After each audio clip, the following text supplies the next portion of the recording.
All right then, so there's been a slight change in our schedule. We were supposed to do session 2, pains and gains in assessment, so we switched it around. We're going to start with Dr. Karen Schultz-Urban's presentation, which is examples of innovative approaches, what has worked really well. So as she's getting strapped up there at the back, let me tell you a little bit about her. So Dr. Schultz-Urban is the Quality Assurance Manager, and I must actually stop saying that Karen. She said she's Afrikaans. She's the Quality Assurance Manager for Teaching and Learning at the Inscape Education Group. She has a strong quality assurance background and solid experience in South African education and training system. She worked as an independent consultant in the field of quality assurance in private higher education for 3 years prior to her joining Inscape. Her work experience includes both private higher education and the professional body space. She's happily married to Barry and is the proud mother of 18-year-old twin daughters who are both currently first-year students. And that's the reason why we had to switch, because she's a devoted mom. She needs to get to her babies. So thank you, Dr. Karen. Please come up. Here. Pointer, and you can read there. I just want to correct that it's not just my babies, it's the fact that the baby is competing in the national tournament in karate, so she's through to the nationals, and that is the thing that I'm going to do. Thank you so much. Okay, so this is not a very academic paper. I think my brief was to be as practical as possible and sort of talk to you as practitioners, and that's really what I want to do here. And so the topic is about CPD, and of course we're talking about examples of innovative approaches, so it's basically a case study. So I want to talk to you, I want to just tell you the story of CPD at Inscape, and there's been a lot of talk about CPD and how we enhance academics as teachers this morning, and that made me very happy, because I thought you're going to be all the more interested to hear the story of CPD as I'm going to tell it to you now. I want this session to be a little bit more interactive, because we know now that this is the graveyard session, and we even know what that means.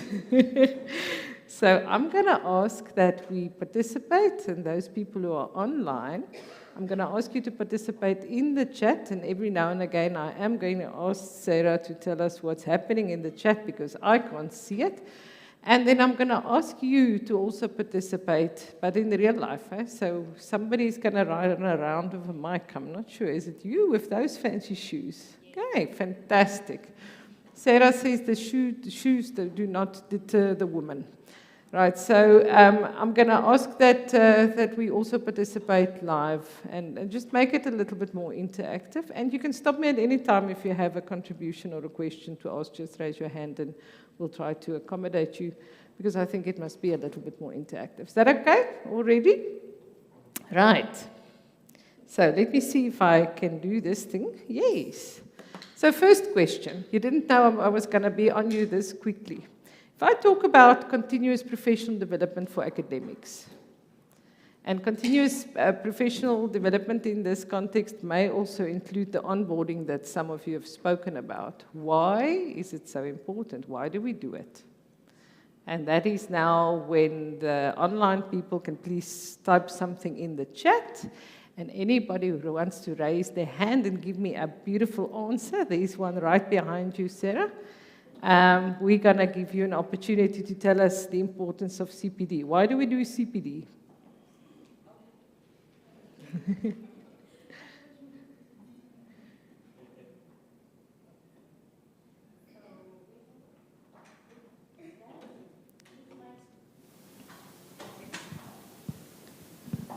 Well, there are numerous reasons, but one of them is just-in-time learning, so where skill is identified as necessary.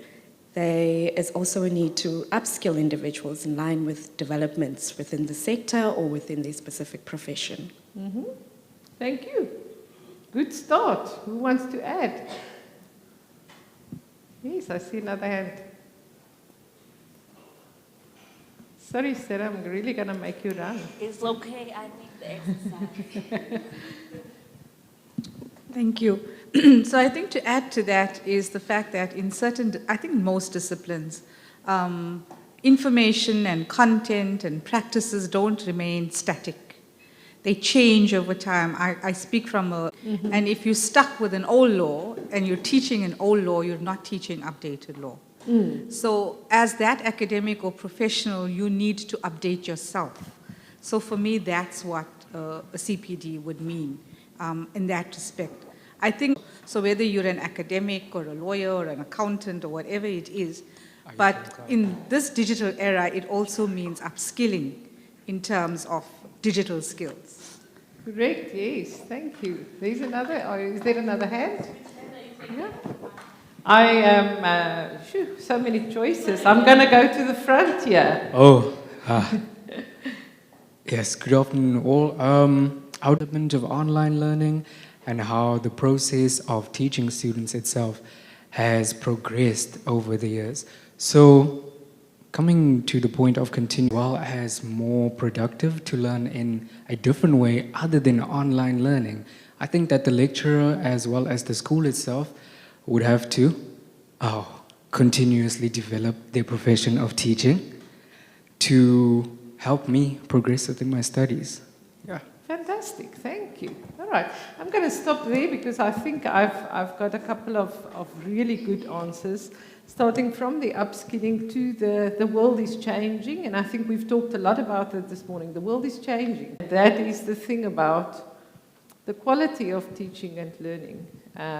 You know, sort of, if we want to continuously enhance the quality of teaching and learning, then we have to continuously enhance the practitioners in the classroom. And we're talking about academics, but we're talking about academics as teachers.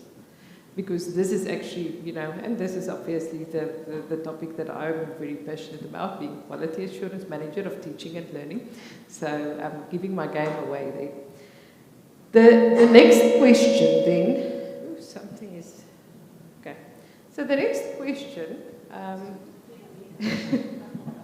is what is quality? And I'm so grateful to Paul that he put it in such a, you know, little bit more bold way. So I can just say, according to Paul, I don't have to swear or anything, but Paul said, and this is a whole article, but what the hell is quality? So if we're talking about, okay, so CPD is about enhancing the quality of teaching and learning, which is where I'm going with this. Next question, what is quality? And there's a couple of things on the chat. It was CPD is necessary to keep lecturers up to date, provide opportunities. Brilliant, very much. We're moving on. What is quality? Yes, fantastic. Let's hear it. I'm loving this. Thanks for the participation. It's great. One word that I would relate quality to. Yeah. Excellence. Excellence. Okay. Yes, let's hear another one. I'm going to ask other people to also raise their hands, not just all the same ones. Not that I don't love you, but yeah. I will define quality in terms of how it was defined to me. I will use this reference to teaching whatever thing. Now, to me, quality, I'm not going to go through the SAAIR definition of quality. Yeah. Ne? For me, quality would mean documented processes, policies, and systems that enhance improvement. I'm trying to shy away from the definition that SAAIR has and everybody else. Yeah. I mean, if you talk about something that is qualitative to me, it must be structured through processes, Okay. through systems, through policies. Okay. And it must also enhance continuous improvement. So that means then there is a whole lot of improving. So it's tied up to professional development because we keep evolving. Yeah. I'll stop there. Thank you very much. That's a fantastic one. So we have one excellence, we have one very processed focus, continuous improvement. Hold on to those two. What do we get? What else is there? Did we get something on the chat, Sarah? Yes, we did. Read it Can out. I read it out? You can Am just I read it, yes. connected? Quality, am I connected? Okay. Quality, something doing what is supposed to do or expected to do. Being able to show how what is being done makes a difference through documented evidence. Okay, so did I hear fit for purpose there? Okay, fantastic. We've got one excellence, we've got one that's very process focused, we've got one fit for purpose. Let's go see if you can cover them all. Yes. Okay, ma'am. So just what I was about to say, and then the person online said what I was about to say. Okay. So that point brings me back to, so according to me, I've not studied that much, but according to what was taught by the people who taught me, quality is the ability for something to meet its required standards. Okay. So then after that, it is then measured by quality assurance, quality control, quality measurements, just like Say said, that then it goes to that and that and that. Beautiful, thank you. So we've got meeting standards as well. Yes. We're going to move on, thank you very much. We're just back to the presentation, right? So, all of you are right. And so when I started telling you, and I said I'm going to tell you the story of Inscape and CPD, what I wanted to say, I'm going to draw on the work of Harvey, which is Understanding Quality, beautiful article if you ever can't sleep at night, right? And then Kennedy about CPD, and I'm also going to look at Wenger. But this is the work of Harvey. So Harvey actually then says, but there's 5 main themes in the literature in the definition of quality. And these are the themes that Harvey then lifts out. Can you see yourself there? Exceptional, that's the excellence type definition. There's a whole lot of academics who agree with you. Are you proud? Pat yourself. It's like, yeah, okay. Perfection, the process thing. So you said something about the process, continuous improvement, that sort of thing. That strive for perfection. The processes, I must put my processes, my standards, my everything in place, checks and balances.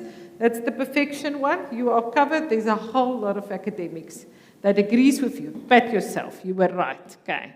Fitness for purpose. That was the online one, and you sort of agreed with the online one a little bit. So fitness for purpose, the online. Whoever commented that comment? Mev R. That is Rulani. Rulani, you can pat yourself on the back there. Beautiful. Great stuff. There's another comment Yes. on quality. Give it. Meeting the required standards, being fit for purpose, offering value for money, bringing about transformation through developing personal capabilities. Okay, so that person ETC. just copied all of Harvey's definitions in one. Perfect. Well done. She was going to be very covered. Because we also then said, there's fitness for purpose. There's the whole idea of value for money. And you can think about it. If I pay for a Porsche, I don't want a Volkswagen.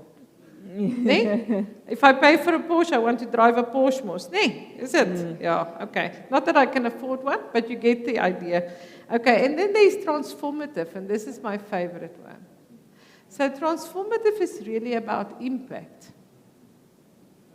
The impact that I'm making on you as the student. So that, whenever I touch your life, whenever I'm in the classroom, you can really feel that there's an impact. It's also the impact that I have on your life after. So your employability, this sort of how do we measure you, those kind of things. That's part of what we will call transformative, because it's really the impact of that.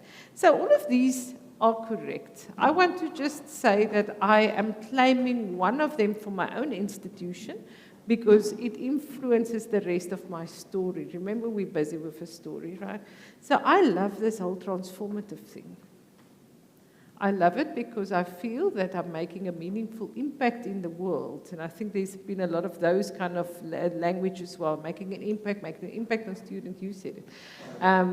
And sort of how we change the world and the transformation that happens because of the impact that we have on students. So I like this transformation one.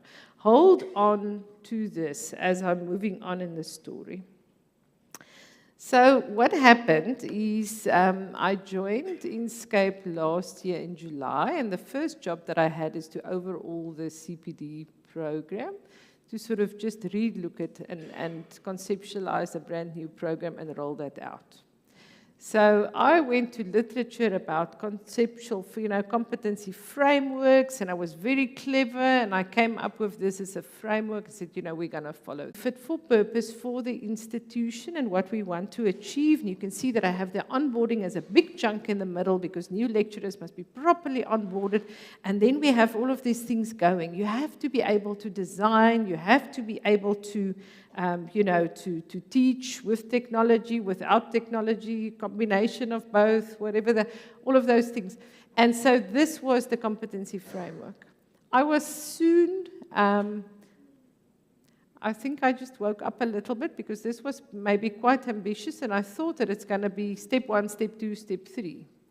But when you start working with academics in this kind of space, they don't all start from block number 1.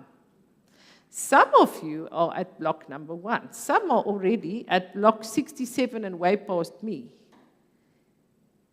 And they're slightly annoyed about having to attend CPD. Can I just add that? And I'm already the quality assurance person, which does not make me very popular, because, as we know, Sarah, I told you, the relentless feeding of the quality assurance beast. I'm always just asking for papers, right?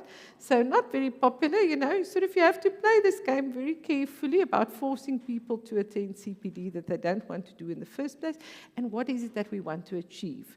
So parking this competency framework and getting to, okay, but what do you want? So we had a survey, people can tell us, what are your needs? And so just to put this in perspective, so Inscape is a design school. We're focusing on design and communication, those kind of degrees. 7, a lot of very fancy ideation and so on, those kind of degrees. Also some honors programs, diplomas, and higher certificates, but it's all very focused in the field of either design or communication, marketing, and so on. People who teach there are architects and designers, people from industry, people with master's degrees, and very fancy in this sort of field of design, but not necessarily academics. Some of them have been there since forever, because the institution is 41 years old, started in 1981. So you can imagine that it is sort of, it's like, some people have been there for quite a long time. This is the way we used to do things all along, and so on. Some brand new as the institution is growing, and so on. So I got a mixed bag of academics to work with. Really beautiful institution and takes quality quite seriously. So it is not, there's a very high level of commitment from the senior management. Then there's, just to show you the context here, we've got 5 physical campuses, contact campuses, and as well as a distance campus. So we count 6 campuses across the country. I'm based in Pretoria. There was COVID that we're all very aware of, and there's the distance of traveling between all of those and trying to keep everybody up to date. Luckily for me, what happened in COVID is you all got and to Teams meetings ad nauseum. So we could do Teams. That was an option that's available to me. In the past, I would have had to fly down everywhere to go, because people wouldn't attend the Teams thing. Now they can. So there's this opportunity for me to say, how do I fit into people's lives in such a way that they don't hate me even more because I'm quality assurance? Make it accessible, make it easy to stomach, and yet meaningful. And what is meaning in our context? How do I add meaning to your life in that context? So I've already spoken about our design lecturers, arty people, very talented people. I've never worked in this kind of environment before. I come from a business school kind of environment, so you can imagine how I find myself out of my depth every now and again. This is my attempt at just drawing up the pedagogy, because now we're actually trying to say, so what is quality? Remember our first discussion, what is quality? And what is quality in fact in Inscape? Because if I want to do CPD and my purpose is to enhance academics as teachers, surely I must know what the ideal or perfect teacher looks like. What is the behavior that I want them to emulate? So who is it that I want? You know, it's an outcomes-based education system. I want to know what's the outcomes. What am I working towards? I'm not just going to, you know. So this is the idea of wonderful Inscape lecturer in our world will be and do. And it is to do with a very student-centered approach. So student in the middle all the time. And that means it obviously comes with, and we'll have this discussion again a little bit later, that sage on the stage, guide on the side kind of conversation, because student centricity it's in the classroom, but it's also everywhere else. But specifically, we're talking classroom now, right? Then we're talking outcomes-based, because that's the system in which we work. Are we applying outcomes-based consistently as an ideology throughout our teaching, or are we just zapping outcomes at the top of the page and then forget about it? I suspect some institutions just do that. We have outcomes, and then we forget that we're actually working in an outcomes-based system, and then we just carry on with teaching the old way, which is content-oriented. True? Okay. So, people in the online, if you agree with me, please post a picture of a dancing penguin right now so that I can see you're still with me and that you agree. Okay. Then we're talking adult learning. And adult learning principles, I know this is very old, but still so relevant. And we've had these debates about, is an 18-year-old school leaver an adult? I want to say that the adult learning principles apply to teenagers as well. The kind of respect that you bring for a person who comes with knowledge into your classroom, the kind of agency that you give that person, the way that you enhance active learning and you create a comfortable learning environment. Even if Knowles was wrong, surely all of those things are just logical. Isn't it? Okay. Trick question. So then we embrace a constructivist notion. Obviously, this is a design space, it's a creative and arty space. There's at least one dancing penguin. I thank you, Lisa. Thank you very much for that. She agrees. So constructivist learning and sort of that co-creation space, specifically in a design world where you can imagine there's a lot of creative work going on. It's not theory-based. We're not sort of expecting you to read textbooks and yeah, we do write essays, but it's slightly different in its construction. So that the constructivist notion, very important. And then there's a very strong element of problem and project-based learning because of that very thing of designing a project, I have to build an artifact, I have to do those kind of things. We talk about studio learning and design teaching. So studio learning is a very specific technique where we also give the student studio time during class to do some work, to show me what you've done. So it's very, very feedback intensive. Because you don't know as an artist, as a designer, where you're going unless I'm literally by your side guiding you, telling you, okay, you know, a little bit more of this, a little bit less of that. Have you thought about this one? And guiding your process, because you're working on one assignment for quite some time. So constantly by your side, giving you feedback. It's a very feedback-intensive world. And then active learning. So we learn by doing, we learn by actively exploring, and so on. That's what we want. On the left-hand side, you'll see there's a couple of other notes. So this is very, you know, it's a complex space. That's what I'm trying to illustrate for you. It's a complex space. So we're very big on sustainability. We are a proud partner of the Ellen MacArthur Foundation for Circular Economy. We're big on sustainability. Our campuses are 5-star green rated, and we're talking about sustainable and responsible design. Because those are the students we want to send into this world, right? How do we bring that into the CPD space? The whole sort of holistic development and getting people work ready. Because the work ready thing, the challenge, we talk about challenge ready, life ready, work ready, and society ready, citizens of the world. So what we want the student to walk out with is a very responsible citizen. We want a student who's environmentally conscious, who's not just going to go into design to make a lot of money, but hopefully who's going to go into design to make the world a better place. So yes, we're very idealistic about that. But how can I expect the student to do that if my lecturers are not there yet? Can you see my challenge? Okay, CPD this for me. CPD this. Right, so besides that, of course, as quality assurance manager, I get my grubby little hands on a lot of data, and I get the opportunity to analyze data. So at the moment, we have about 130 lecturers, quite easy to analyze data of classroom visits, student feedback, and so on. So classroom visits for every lecturer at least once per semester, where it's a formal visit with a whole form that the person that does the visit complete, normally a senior academic, and we get that feedback analyzed, and you can see here that there's two areas that I wanted to focus on specifically. The one is feedback, and remember I just told you how important feedback is in our world, because the student grows from the feedback that they're getting as they're progressing in their continuous assessment, right?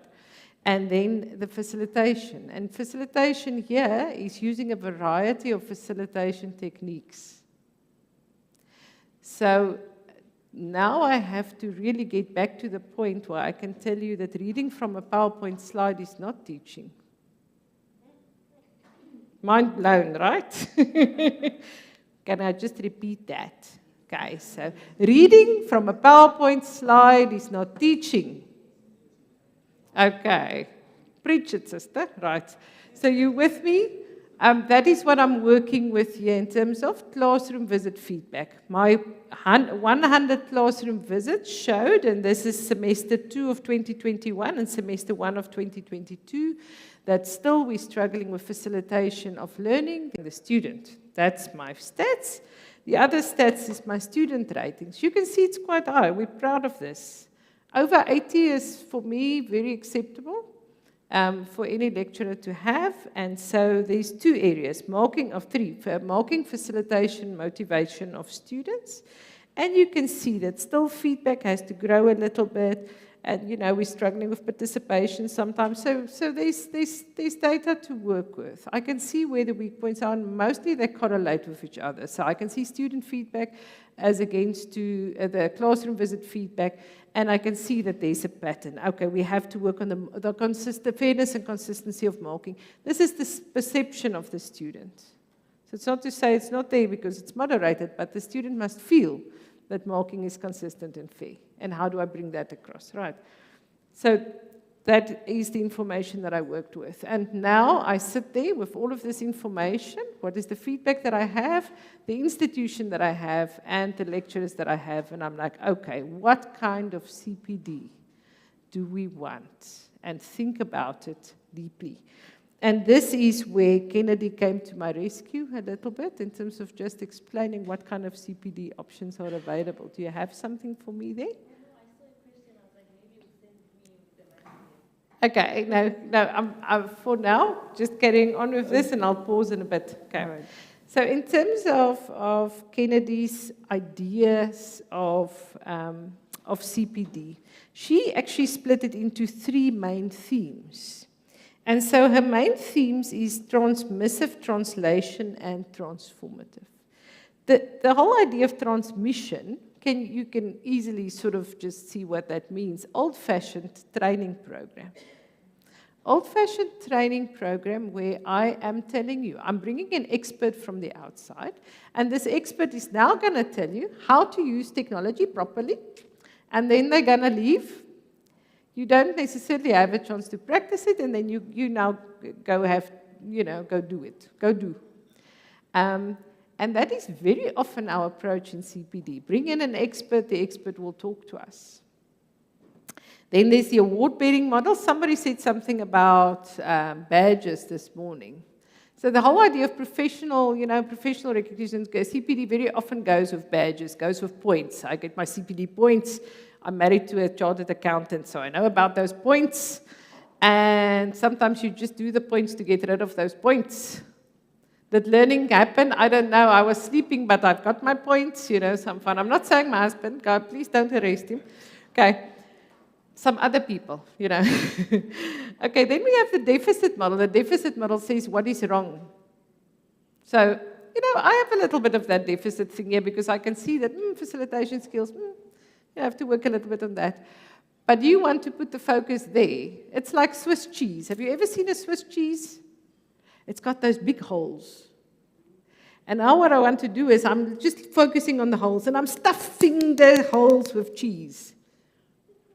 And am I enhancing you as an academic by just focusing on the holes? Are you actually developing as a holistic human beings if I'm constantly just focusing on what's wrong? It's a bit of a trick, right? And then the cascade model is where we train the trainer, and then some, so you 5 come and we'll train you, and then you're going to train some other people, and so on. Okay. The middle one is transitional. And transitional is sort of a combination of transmissive and transformative. And what that is then a strong link between theory and practice. So there is a standard-based model that is said, well, this is the minimum standards, this is what we want you to achieve. There's a coaching mentoring element to that. So we have a buddy system or a more senior person that comes in, checks, the classroom visit sort of situation. It was a bit boring. People were asleep, especially after lunch. So, whatever, just make a joke, do something else. And sort of then the community of practice model also falls there. Hold on to that thought about community of practice, because I'm coming back to that. The last one on the right-hand side is transformative. Didn't we just say something about we like the way that transformation and transformative in quality assurance is just beautiful because that's the impact, and it's, impacting the whole human being and so on.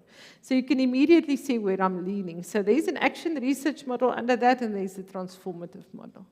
Transformative to me, and there's a lot of literature about it, but it means that you also touch the heart. Because what I want you is I don't want you to just be better at the skills, the technical skills. Like in the training model, it's very technocratic. I will focus on what size must the font be on your slides so that students can see it clearly. That's important. But is it going to help me in my challenge of this whole thing of transforming and the sort of, I want sustainability and the circular economy and all of those things to be in the classroom I want. So transformative works for me. Transformative on the one side, we want to touch the whole person, we want to touch the heart. I know Professor Shirley Walters had that program at one point, the art and the heart of the teacher the adult educator that I attended, and she always spoke about what was your art and how did you touch their heart. Because learning also happens in the heart. Okay? So transformative must be there. The mentoring coaching thing does happen. We assign a mentor coach to a new lecturer always. So there is a bit of hand-holding to make sure that the person finds their feet, which we now want to extend a little bit, and then the community of practice element. You'll see that I have a beautiful picture of Etienne Wenger, because he is what we consider the father of the whole idea of communities of practice. And he said learning is a socially constituted experience of meaning-making. I'm just going to read that again. A socially constituted experience of meaning-making. Isn't that beautiful? So constructing our own learning, constructing from our own perspective, not just the head, in other words. Social human beings, we just spoke about it last night, how happy we all are to be out in the world and not sit behind a screen. Sorry to those guys who are still online, apologies to you.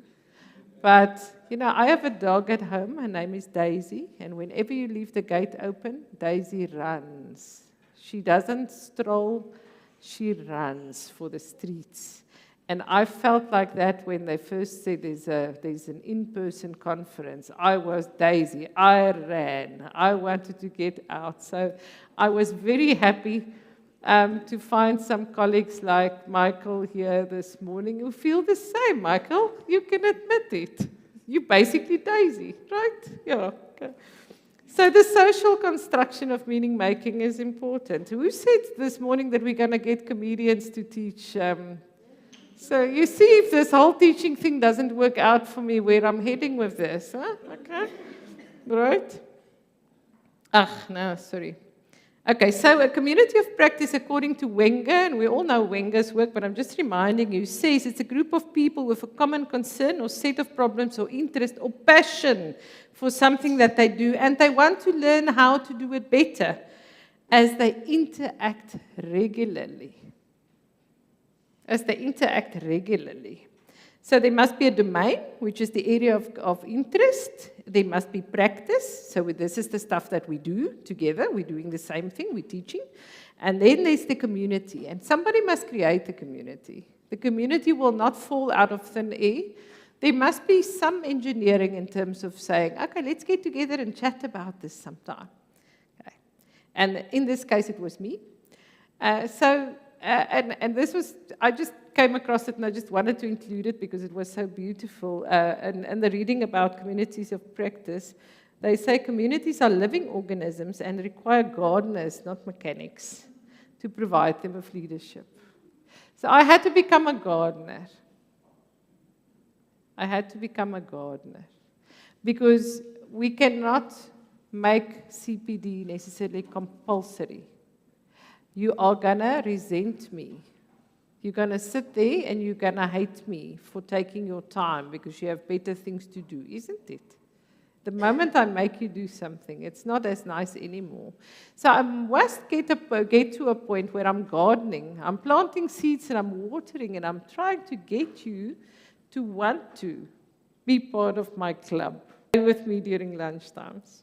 Okay, so this is what we worked in for. This is the 5 functions of communities of practice. I'm sure you all know it. Educate, support, cultivate. That's the gardening thing again. Encourage and integrate. Okay, and there's a lot of tacit knowledge going on in communities of practice. It's those water cooler kind of conversations. It's the way we do things without knowing what we do the things. I know the late Ben Parker always talked about the bicycle, riding a bicycle for the tacit knowledge, because you don't tell somebody in learning outcomes how to ride a bicycle. I can tell you, you have to have your hands there, you have to have your foot on the pedal, but that thing where you learn how to balance, you feel it in your bones, you know, it's not you have to feel it, okay? And so that tacit knowledge, that thing that happens naturally when you stand in your class and you go into flow and it's just magic, it doesn't happen on the first day. So if you're new at this teaching thing, cut yourself some slack. You're going to grow into it, but only if you want to, because there is some effort involved in it. But the tacit knowledge that we share in a community of practice is worth much more to me than having an expert coming from outside teaching us, you know, the sort of latest theories. Sometimes the theories is good, but that's not what I wanted here. Okay. So I wanted this tacit knowledge. Right, so just quickly, so this is where we sort of kicked off. Remember when I showed you the feedback from the students as well as from the classroom visitors says we're not facilitating. And I said, what did I say teaching is not? Reading from the PowerPoint slides. Are you still awake? Just wave. Hello. Okay. Thank you. What shall we ask people online to do? Share a flower. Share a quick emoji of a flower for us so that we can just see that you're still there, please. Okay. Thank you very much. Right. So in terms of facilitation, here's what's interesting. In my own home, as you've heard earlier when Sarah introduced me, I have 2, they're now 19, Sarah, they turned 19 last week. So I have 19-year-old twins that are at varsity. I want to tell you about them because this is important. They spent the last 2 years of their school career behind screens? Yay, Sibongile, yay! That's beautiful. Ooh, there's a cactus. Is that a flower? Can we count it as a flower? Lurika, at least you're still here. No, I love you guys. Thank you for doing that. Thank you for still being with us. Fantastic, right. So the twins behind screens for the last 2 years. Imagine you have to go to your matric dance and your mother says, let's go find you a mask that goes with your dress.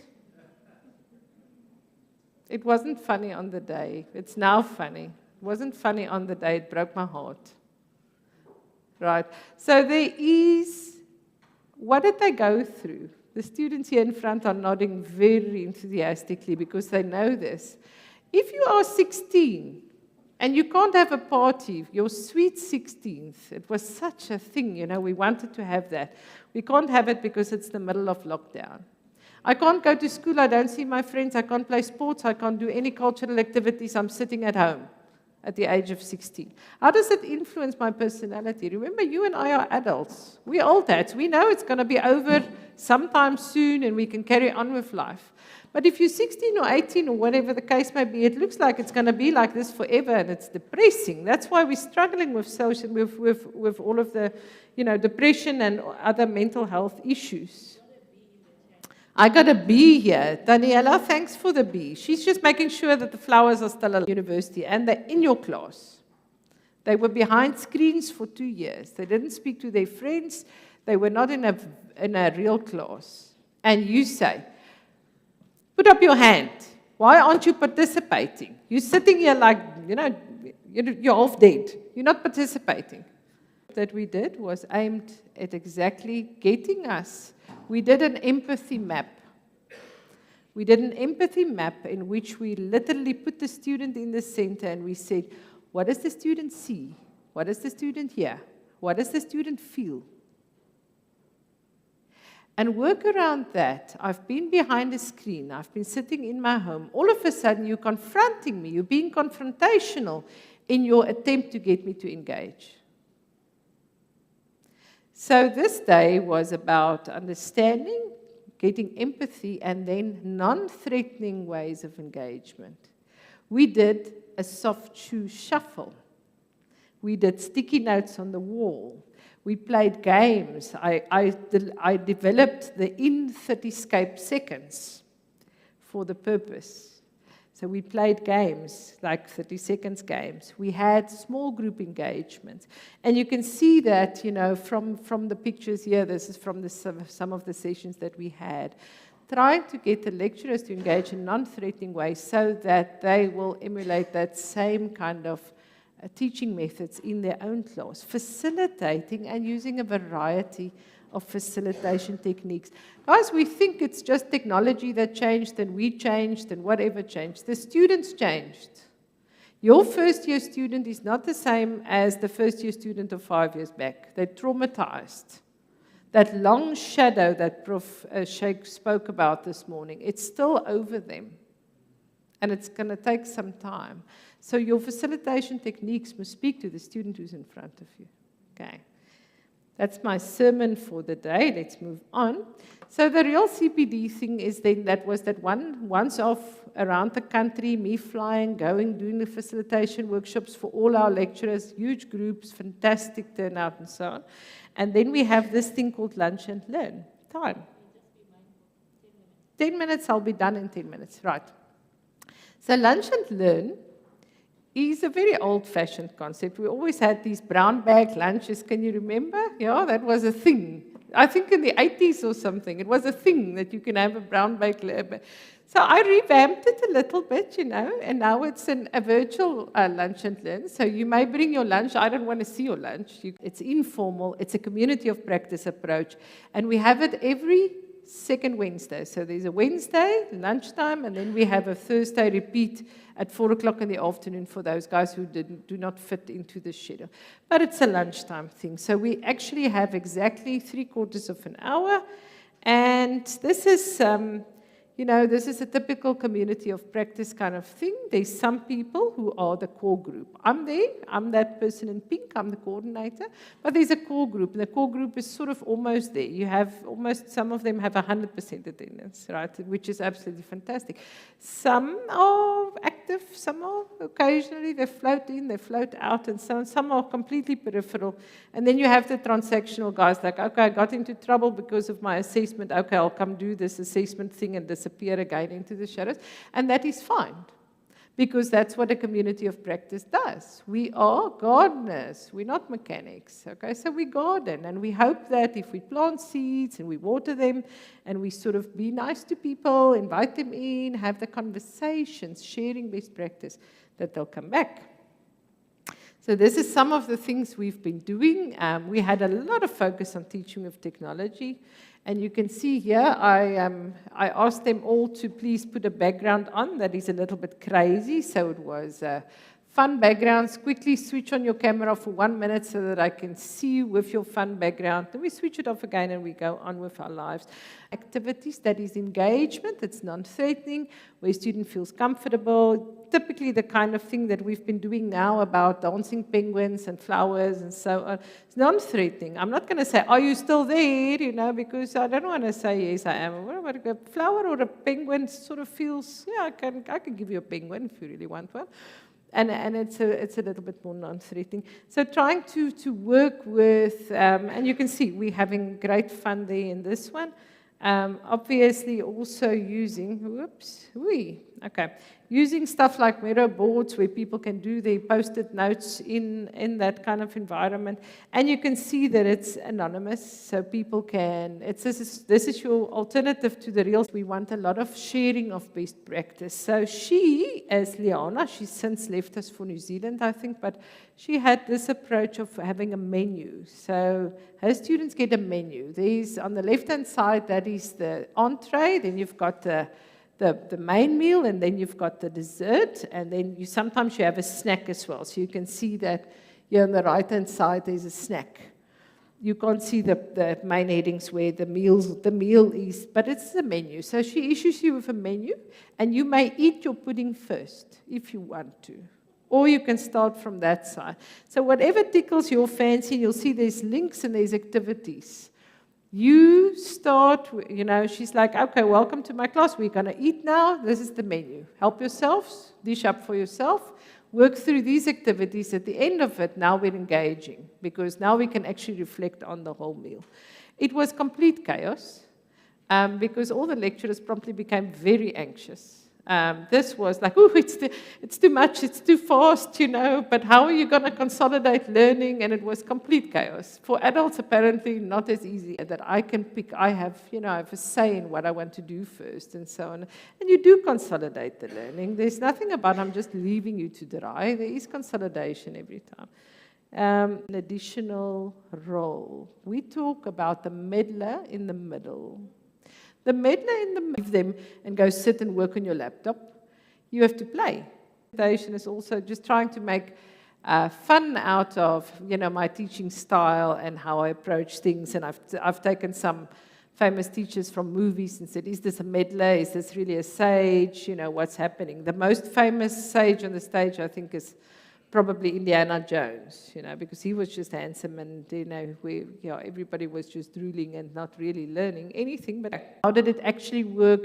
And then reflection on, oops, I should have done this, or oops, I should have done that, or next time I'm going to do this. Practice as a teacher.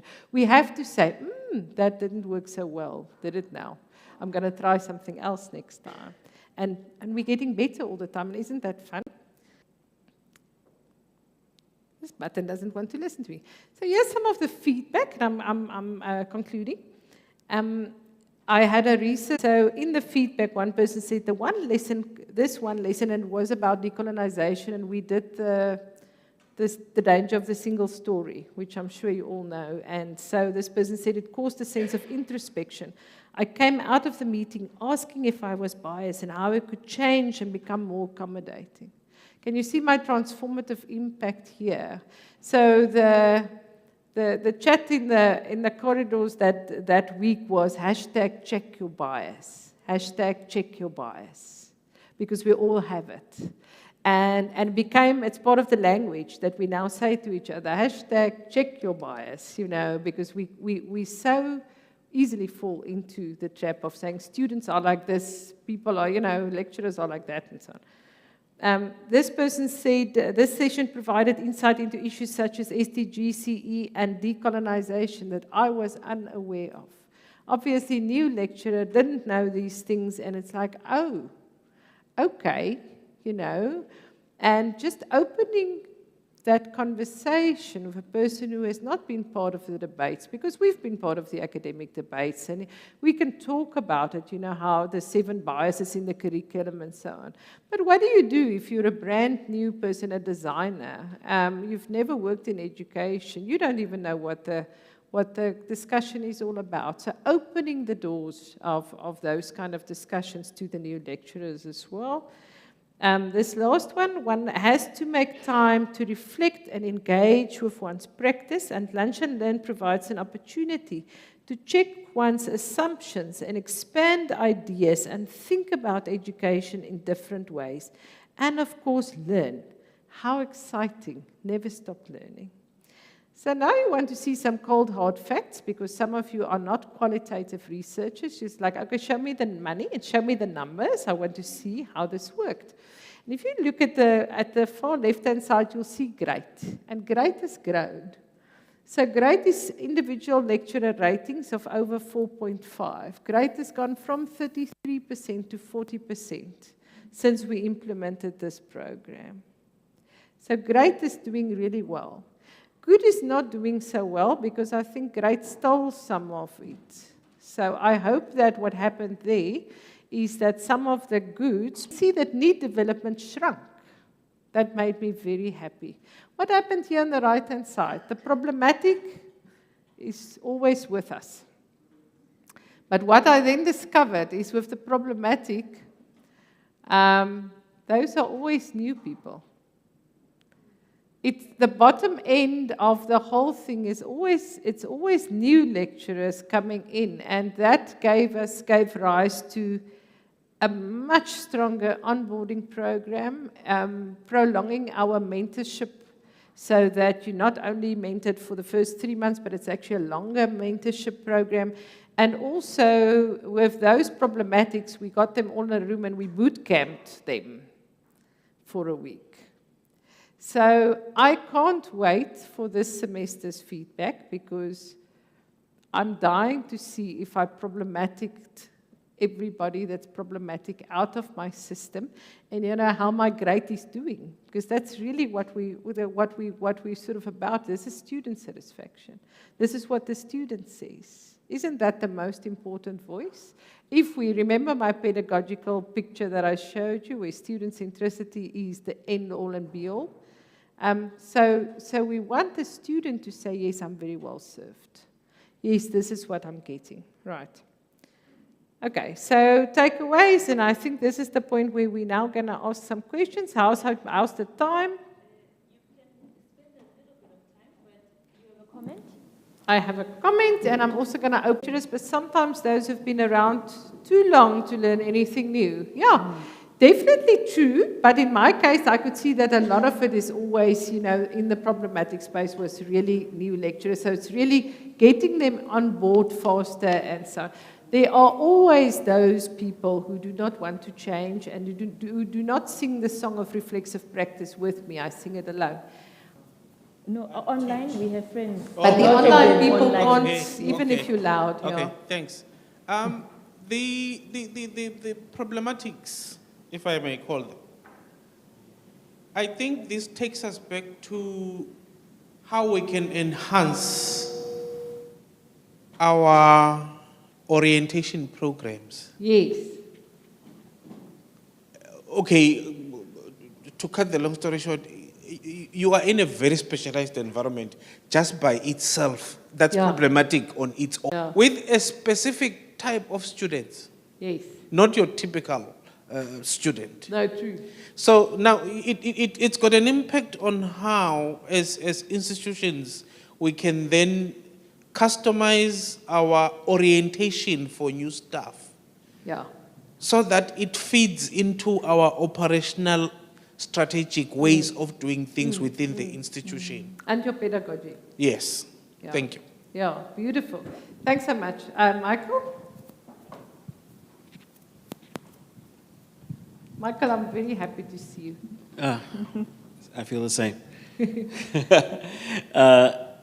I just want to know, those problematic folks, are they new to the institution only or new to teaching? Combination of both. So I inherited some of them from you guys. Because I'm just wondering Yeah. if it's their training or their experience that make them problematic at your institution. Very, in some cases, people who are recently qualified, first entering into the world of teaching, some from other institutions. But it is the way, because if you look at the pedagogy, and I think what he said, it's this complex and might demand something else. And so if you're coming from an institution where that's okay, that counts as teaching, you're going to struggle. Because our students kick back, they're not used to that. They don't want that. They're like, but there's no active learning in this person's class. You know, we just sit there. So we educated our students well enough so that they become our advocates. It's always dangerous to do, because they now demand, this is the way, you know, this is the standard that we actually want. But it's an interesting question, and I think I don't want I didn't want to focus too much on the problematic, because what I really wanted to show you is the impact and that now. And that kind of, because what I told you about is really transformative, it's about the heart. So did we touch the heart? Instead of just saying, I'm going to train you on how to use Teams correctly and whatever. Because you know what? You can make a whole lot of mistakes with your technology if you are passionate about your subject and about your students. They will forgive you. The only time they get irritated with you is if you are boring to begin with, and then you still don't even know how to use Teams. You know, it kills us as students, isn't it? Guys, come, yeah, just tell me. Yeah, it's true. Yeah. Okay, I see a hand. Yes, just tell me. Yeah, it's true. Yeah. Okay, I see a hand. Yes. Yes. Thank you. Thank you. I'm just sitting here wondering how, with everything you've said, quality assurance practitioners specifically can play a more effective role within that relationship. I mean, on the one hand, it's very important that the lecturer comes closer to the student so that you understand the student, and that the student is closer to the lecturer so that they can share their experience, the lived experience. What I'm sitting with now is wondering how quality assurance practitioners specifically can play a role, if you think they have a role to play within that. I don't know if you have any thoughts on what that could be. Thank you. I absolutely do. I think we gardeners. I don't think all institutions are shaped like ours, where the responsibility for quality enhancement also sits with the quality assurance manager. But in our case, it's like that. My job is twofold. It's quality assurance on the one hand, it's quality enhancement on the other hand. So, but even if it's not, to come back with the statistics and to say this is what's going on. You know, how do we see quality? How do we talk about quality in the institution? And if you look at the new quality assurance framework, and you think about how the institutional audit criteria is written now, and I'm on that task team, don't shoot me, I'm on that task team for developing the standards, we're talking a lot about standards that is, you know, what's the quality of teaching and learning and so on. We have to have that discussion throughout the organization. The new QAF says that it's the job of all academics. Quality assurance doesn't sit on the side and just take papers like the relentless feeding of the quality assurance beast. We are guiding the process of getting all academics to be involved in what we consider quality, conceptualizing what we think of as quality, and making sure that that is. And when all that I'm saying as a quality assurance manager, Lisa, is really, I just say to the academics, my job is, if you say there's tins in the peas in the tin, peas in the tin. If I open the tin, there should be peas. That's my job. Okay. So I'm checking you. You said peas. You didn't say sweet corn. You as academics, you told me peas. So now I must hold you accountable to make sure that it is peas. If you say sweet corn, fine. Then there's sweet corn in the tin. We can work with that. But don't lie. Don't say there's peas, but when we're an interactive learning space, we do constructivist learning, and they come into your class and you're reading PowerPoint slides. Don't tell me that we have a learner-orientated approach to assessment, which is, I think, the next topic. And then when I get there, it's like yes, no, and what is this multiple choice questions only, because you're not cutting it there. So that's what quality assurance for me is about. But the conceptualization, the agreement of what quality is in our institution is everybody's job. Yeah. And the academic leadership, right? So quality enhancement becomes even more impactful and more important, and partnering with academics is critical. It speaks of the principle of integrity. I love that. Thank you very much. One of our values is authenticity. So we always talk about authenticity, relationships, and quality. That's our three values. So authenticity is that thing. It is what you see, what I said, it's on the tin. And also our engagements with people must be authentic. So I hope that you found this authentic and really spoke from the heart, really shared what's going on in our institution. I hope you find it useful. Thank you. Thank you. Please. Questions? Sorry? Oh, I think there was a, give him the mic, just pass him the mic there. Quick, a last one from the students, they're important, they must tell us. Yeah. Okay. It should be on. On, but like, oh, there we go. Okay, cool. I don't really have a question. I do not know if I'm permitted to say this, but I'd just like to commend you, but the institution, the way of thinking, specifically, because I was sharing something with my fellow student outside, when we had lunch. I said, you know what? It's easy to find solutions, to challenges and problems and stuff like that, and I think the gentleman behind me also mentioned it. He said, what's the relevance of the solution to the challenge? It's kind of how would I know how to solve the lecturer's problem that she's facing when it comes to teaching when I do not teach? Or how can she know, what my challenge is in learning when she's not the one learning? And your approach towards teaching is sensitive in a way that it actually, this whole the continuous professional development thing, the approach is not really how can I say, there's this business term called mass production, So it's kind of you call students together as a bundle, you huddle them up, and you just teach them. And you expect them to just get this, shove it down your throat, and hey man, the line moves on. But this is not that case. You actually take your time out to see it from the student's perspective, and what is their input? How would you like to change this, What can change it for you? Because the change needs to take place for you, not for me or the school. And, man, yeah, from my side, that's it. Thank you very much. I didn't say it in the presentation, but just responding to you now. So because I have these two first-year students, and one of my daughters is at Turkish, she's doing HR, so BCom HR. I actually brought her in as an expert, and I put, because we like to interview experts, it's a teaching technique. So I put her in front and said, you're an expert on being first year, and everybody may ask you questions. We had a play mic, and we put her in front, and they could ask her questions. And somebody said to her, what do you wish all your lecturers to know as a first-year student? I wish they could know that I'm overwhelmed and anxious all the time. I wish that they can know that the only difference between me and matric and me as a first year is 1 December holiday. So, yes, I think that's sensitive to, who's sitting in front of you and what have they gone through. specifically. It's very important. Okay. Well, thank you. Yes.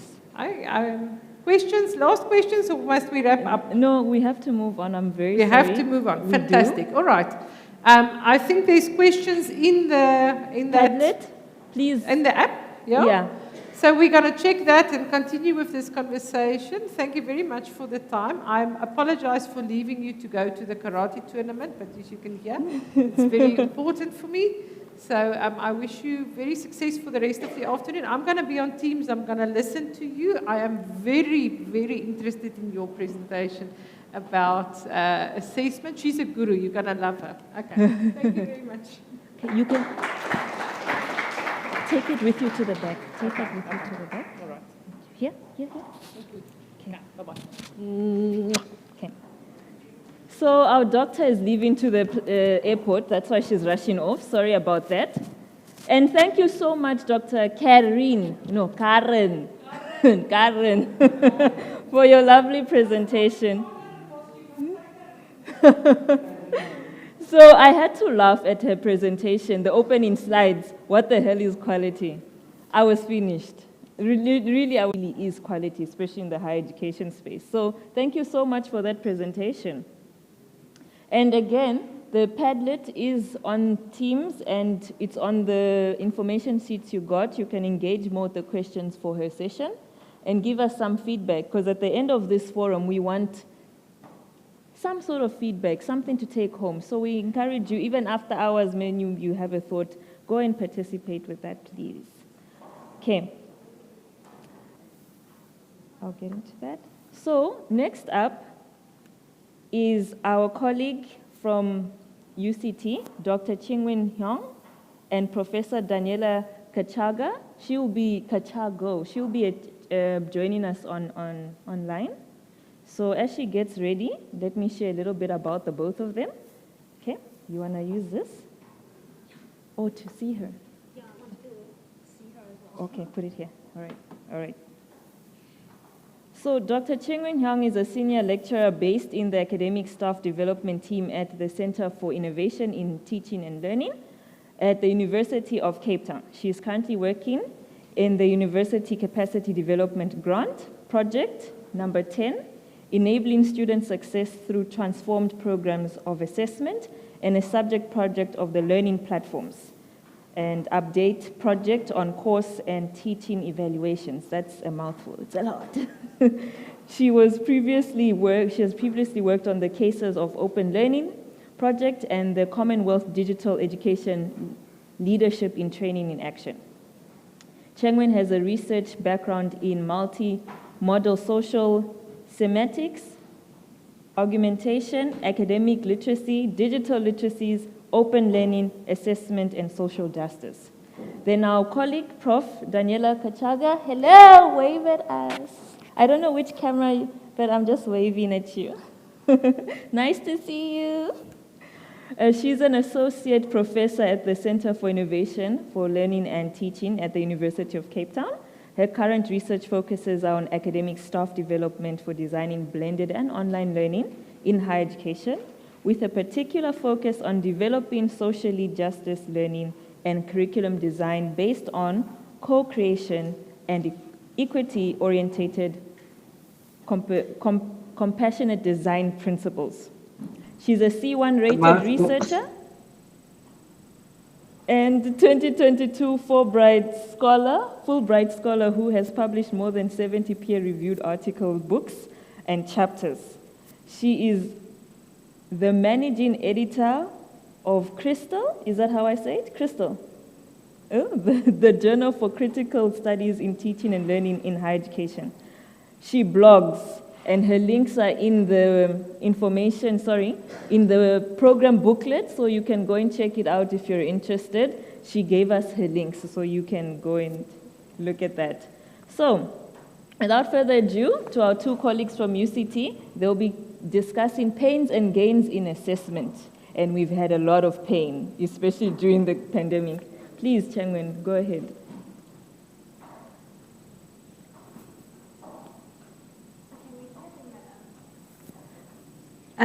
Daniela, do you want to test your mic? Yes, can you hear me? Yes, fantastic. And then can I have the Fantastic. PPT on? We are real let's see. hybrid.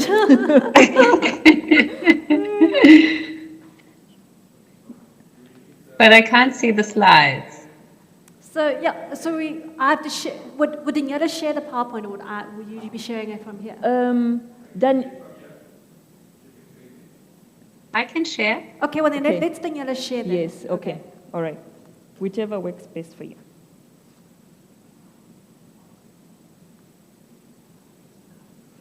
Because there's a lot to remember. One. There's more for tomorrow at home. Okay. Thank you. Maybe, do you want to introduce the topic? Can you see it? Is that me sharing? No. You haven't shared yet. I don't think it hasn't popped up yet. Oh, there you go. I can see something, but that's not me sharing now. I don't know who is sharing. Okay, I think the tech guy here is sharing. Okay, I'll move the slides for you. I'll Yes. move the slides for you. Okay, perfect. There you go. So yeah, present and for giving us the opportunity to present in this hybrid mode. So to have Cheng Wen with you and me presenting from Cape Town. Our session today is about pains and gains. I can see is my network not, am I frozen? Can you see me? So we are going to start with a very brief waterfall check-in to see, as you know, what the hell is quality? I think it's fantastic how the presenter before us started her presentation, and her presentation really, created the space and started the conversation about seeing assessment as something that's a practice that, that we develop within a community of practice. It's something that we develop over time. So we are going to talk about our own understanding of quality and assessment, which is moving towards an understanding that any kind of academic practices and assessment is an academic practice. It's something that that is very interpretive, that's a social practice, it's shared, it's negotiated, it's value-laden. So we're challenging a little bit the idea of, assessment to be objective and, measurable and, validity and all of that. And then we are going to introduce some of the findings that we have from different studies that we have recently done during the pandemic that relate to quality and assessment. And then we'll discuss some of the insights gained, and hopefully there's some time for questions and discussions at the end. But to start with, I'd like to hear from you and the people in the room, who are face-to-face in the lecture. You can just, turn towards the person next to you and just share how do you assess quality? How do you assess quality of your teaching and learning, and in particular of your assessments? How do you do that? How would you say, what makes an assessment? What defines the quality of an assessment? And for those who are not in the room, I'll ask you to type that in the chat, but I want to give you some time to think about, so don't type immediately. I'll give you about a minute or so to just share with either with the person next to you, or to just sit a little bit and think about how in your own practice, what does quality mean? In a chat for those who are in the Zoom or in MS Teams, but do not press enter yet. I will count you down and then we see what comes up.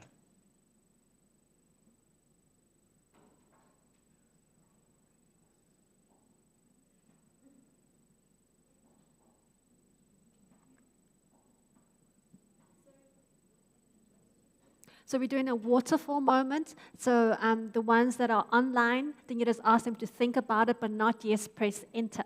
And then for the ones here, and say, how do you assess quality?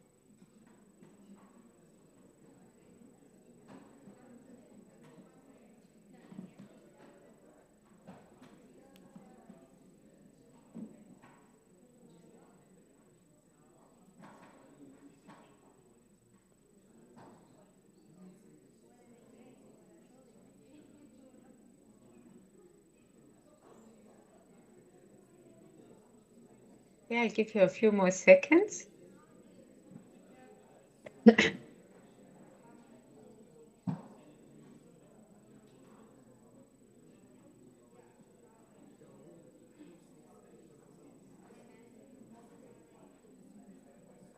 And when are people chatting? I can't see.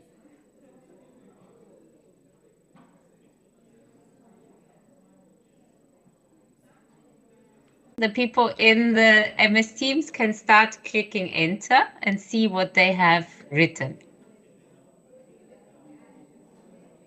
So please share.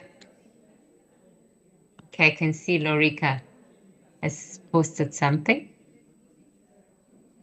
Okay, so she says it's all about standards and criteria. Anybody else measures the outcomes? Okay, it's about constructive alignment. Interesting. Sipelo says also it's about preset standards. Anybody, anything else? So we got standards and we got constructive alignment. Sipelo, preset standards. Is there anything you'd like to add in the room? Does anybody in the room want to share what you chatted about? Can we have the mic? So Lance, go ahead.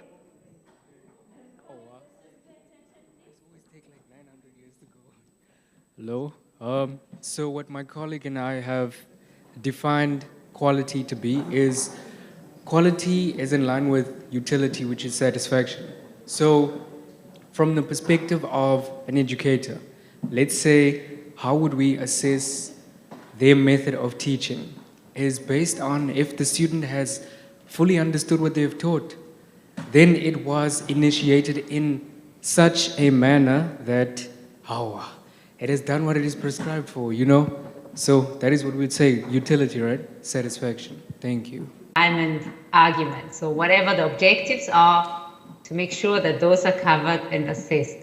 And Lisa also says quality of assessment lies in the quality of feedback to students on their assessments. Interesting. So people think about assessment. And as you know, as we mentioned already, so it used to be traditionally, we used to think of assessment as an instrument of measuring behavior, of measuring outcomes.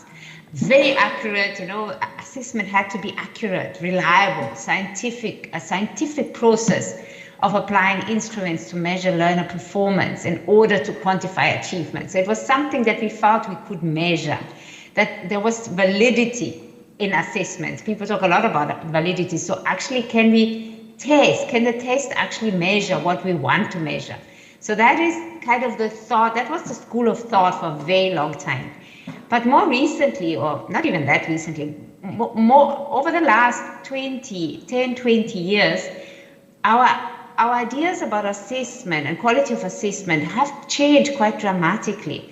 And now, rather than seeing assessment as this qualitative process, you know, or qualitative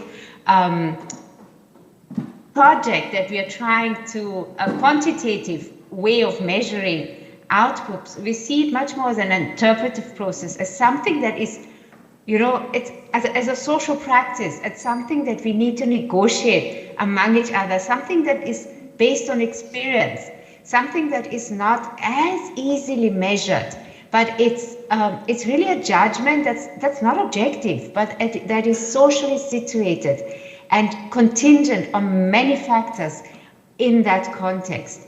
And so it's much more interpretive, it's much less objective and much more an interpretive, socially situated act. And the people the people that we, or the authors that we found really useful who write about that is SAAIR Shea and Jeff Jarvis at UCT. And this is really not new work, but when we started thinking about you know, quality in online assessment, we went back to their work and we found it actually speaks directly to what we want to say. Do you want to move on? Because if we believe that assessment, and we have heard assessment is a window into the quality of teaching and learning, we have to understand what this window consists of, or what shapes this window, and what shapes us who look through this window into teaching and learning. And SAAIR Shea, this is based on her PhD work at UCT in the early 2000s, using Bourdieu, and Bourdieu's situated, study of academic systems and classifications, says, that these kind of systems that we work in academia are constituted both objectively by the social structures that we work within, but also subjectively by us, by the people who work within those social structures. So these kind of practices that we adhere to, that we subscribe to, that we kind of accepted, whether it's constructive alignment or all these kind of approaches, models that have found their way into our practice are not necessarily explicitly codified. A lot of those are quite subconscious, they're acquired through experience, through mastery, starting as a junior lecturer, becoming socialized into a specific discipline, into how a specific department works, learning from others, maybe from more senior colleagues. So very much the idea of a community of practice that we have just heard before. So it's a process of apprenticeship into an academic practice. Can you move to the next slide? So if we apply this idea of, academic practices into the world of assessment, then assessment becomes something that we have to learn, that we develop a feel for the game. So it's not something that's objective, that can be measured. It's something it's a knowledge that develops over time through the experience of working through thousands and thousands of concrete cases. So that feel for the game is developed by you marking hundreds and hundreds of student scripts and getting better and better at saying, this is a C, this is a B, this is an A, this is a D plus, maybe a B plus, this is a B minus. Yes, we use rubrics, and yes, we try and be objective, but really at the bottom, it's a feel for the game that we develop, and we become quicker and quicker at marking. So we learn by marking. It's not something that we start off, it's not knowledge that we come with as we enter a discipline, but it's something that we learn by doing. And it's also what Sue Ellen Shea also found in her studies, is that this feel for the game is very different from one department to the next, from one discipline to the next. So it's not translatable or transferable between communities of practice, but it's standards, as you say, or it's practices that are developed within specific contexts. And there are also different value systems that shape these different areas of disciplinary specialization. So we value different things if we come from different contexts and different disciplines. And we look for different things when we mark, for example, assignments, depending on who we are and what our disciplinary background is. So what Sue Ellen Shea, in her work, what she has done, what she has made very clear is that assessment is a deeply interpretive process. It's not objective. We are validating our assessment practices, interpretations as a community. It's a process that we share, we negotiate as a community. In our marks meetings, when we meet at the end of the year, these are community-driven processes where we develop and negotiate and extend our assessment practices. So if we look at quality in online assessments, these academic practices in relation to assessments have in the normal traditional face-to-face environment have developed over many, many, many years. And we've become very good in our disciplines to judge assessment, to judge quality of assessments. We know exactly what to look for. Now, in the online space, we have seen that we can't just transfer our experiences from the face-to-face space into the online space. So what we found before COVID, that there was very little experience of very niche, very targeted, very focused experiences around quality of online assessments across institutions. So there are pockets of expertise who have done online assessments for a while, but it was not widely shared, it was not negotiated, it has not yet become a shared academic practice within departments. So not having this kind of academic practices or experience with online assessment, what has happened over the last 10, 20 years is a spreading of benchmarking, quality assessment rubrics, standards that we had adhered to. So something that could help us, best practices, something that could help us judge what we do in our online assessment space towards some, so-called objective benchmarking standards, rubrics, quality assurance instruments. I've brought some examples if you go to the next. So, for example, the quality matters rubrics. I think this is one of the most extremely useful or extremely, that's one of the practices that people have and have paid a lot of money for institutions to have their courses assessed with a quality matters rubric. So this is like a global rubric, but then there are also different learning management systems. For example, Blackboard, I think the next screen is Blackboard, who have developed their own rubrics for their own learning management systems. But as you can see, they're all very similar. And one of the problems that, if we frame our thinking by Sue Ellen Shea idea that assessment is a socially interpretive, discipline-specific academic practice, then these rubrics are, while they are really useful in some ways because they allow at least some idea or understanding what good online assessment is, they're not discipline specific. They're very much designed as a one-size-fits-all rubric that is, quality matters. Assumption is that there's one rubric you can use across the whole world, across all disciplines, across all, across all cultural contexts. There's no difference between these rubrics based on discipline or level of study or type of institution or geographic location. So there's this idea that there's one size fits all, which often we find quite difficult when we work in these spaces. Okay, then the next is me. We're going to zoom in now to look at what happened during the pandemic, but from the experiences of UCT. And so we're looking at two sets of data. The first one is the UCT staff experience of and perspectives on teaching and learning and its future survey. So this survey is actually based on a larger national study by the CHE, USAF and UFS survey, which was administered in the 1st of June and 31st of July in 2021. And there were two main purposes to the survey. Firstly, to gain perspective into staff experience during the pandemic. This included their well-being, support training, resilience and adaptability, access to resource, success and challenges. Also, the other perspective is to gain a perspective into the future of teaching learning, and this includes their reflections on the impact of the pandemic, quality, training and support. Slides? Okay.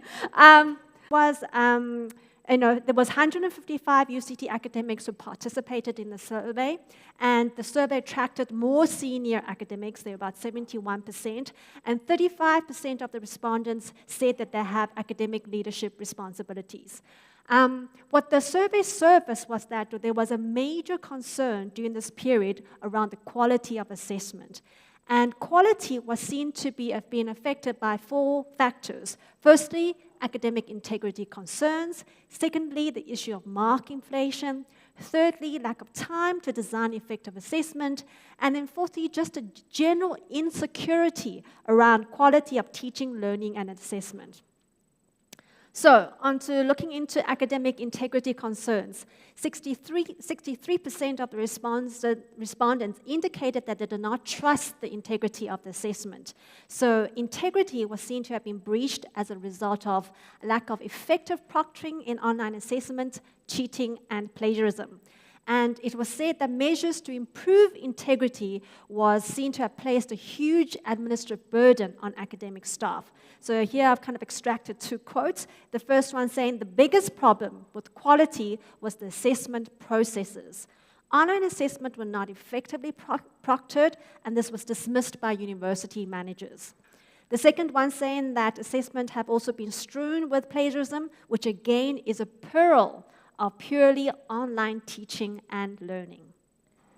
Okay, onto mark inflation. So mark inflation was seen to be a result of a lack of rigor in the assessment and expecting less of the students during this period. So there's the one quote saying, "The inflated marks the students are getting make me worry that the rigor levels have been compromised due to everything now essentially being open book."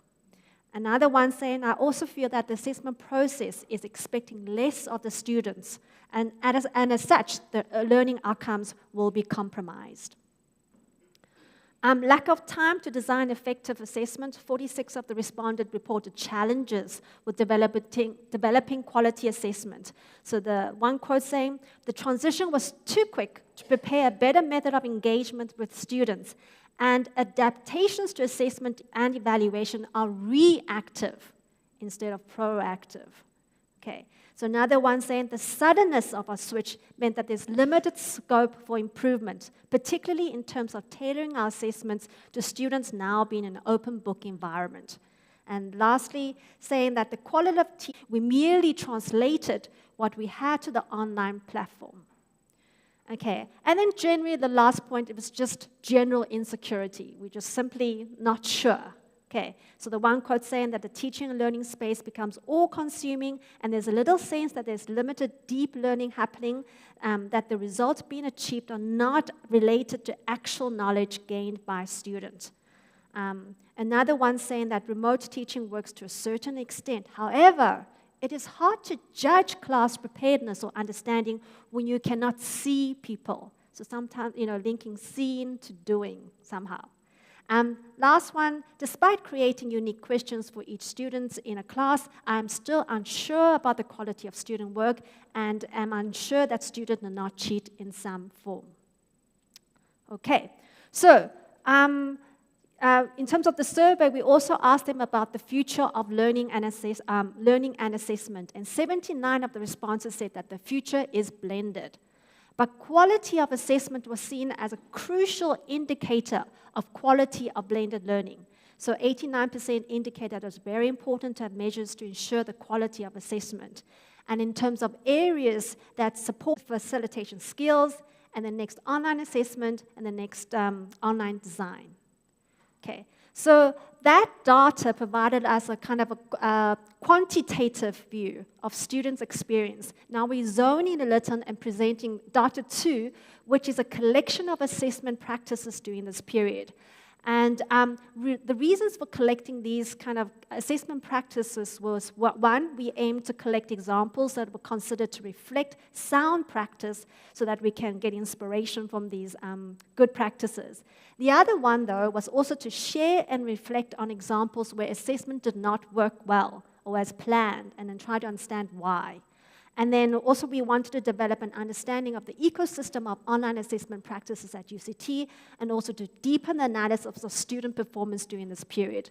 So to this end, 23 case studies were collected across 6 faculties. So with these 23 case studies, what we did was that we grouped them into 4 categories of intentions or purposes. So at the top, you'll see there's the mitigation category. So case studies placed in this category, they focused mainly on maintaining integrity, and they were primarily concerned with strategies to mitigate against collusion and cheating. For example, some strategies they used would be expanding the question pool and writing novel questions. And the most used online tool in this category was the test and quizzes tool.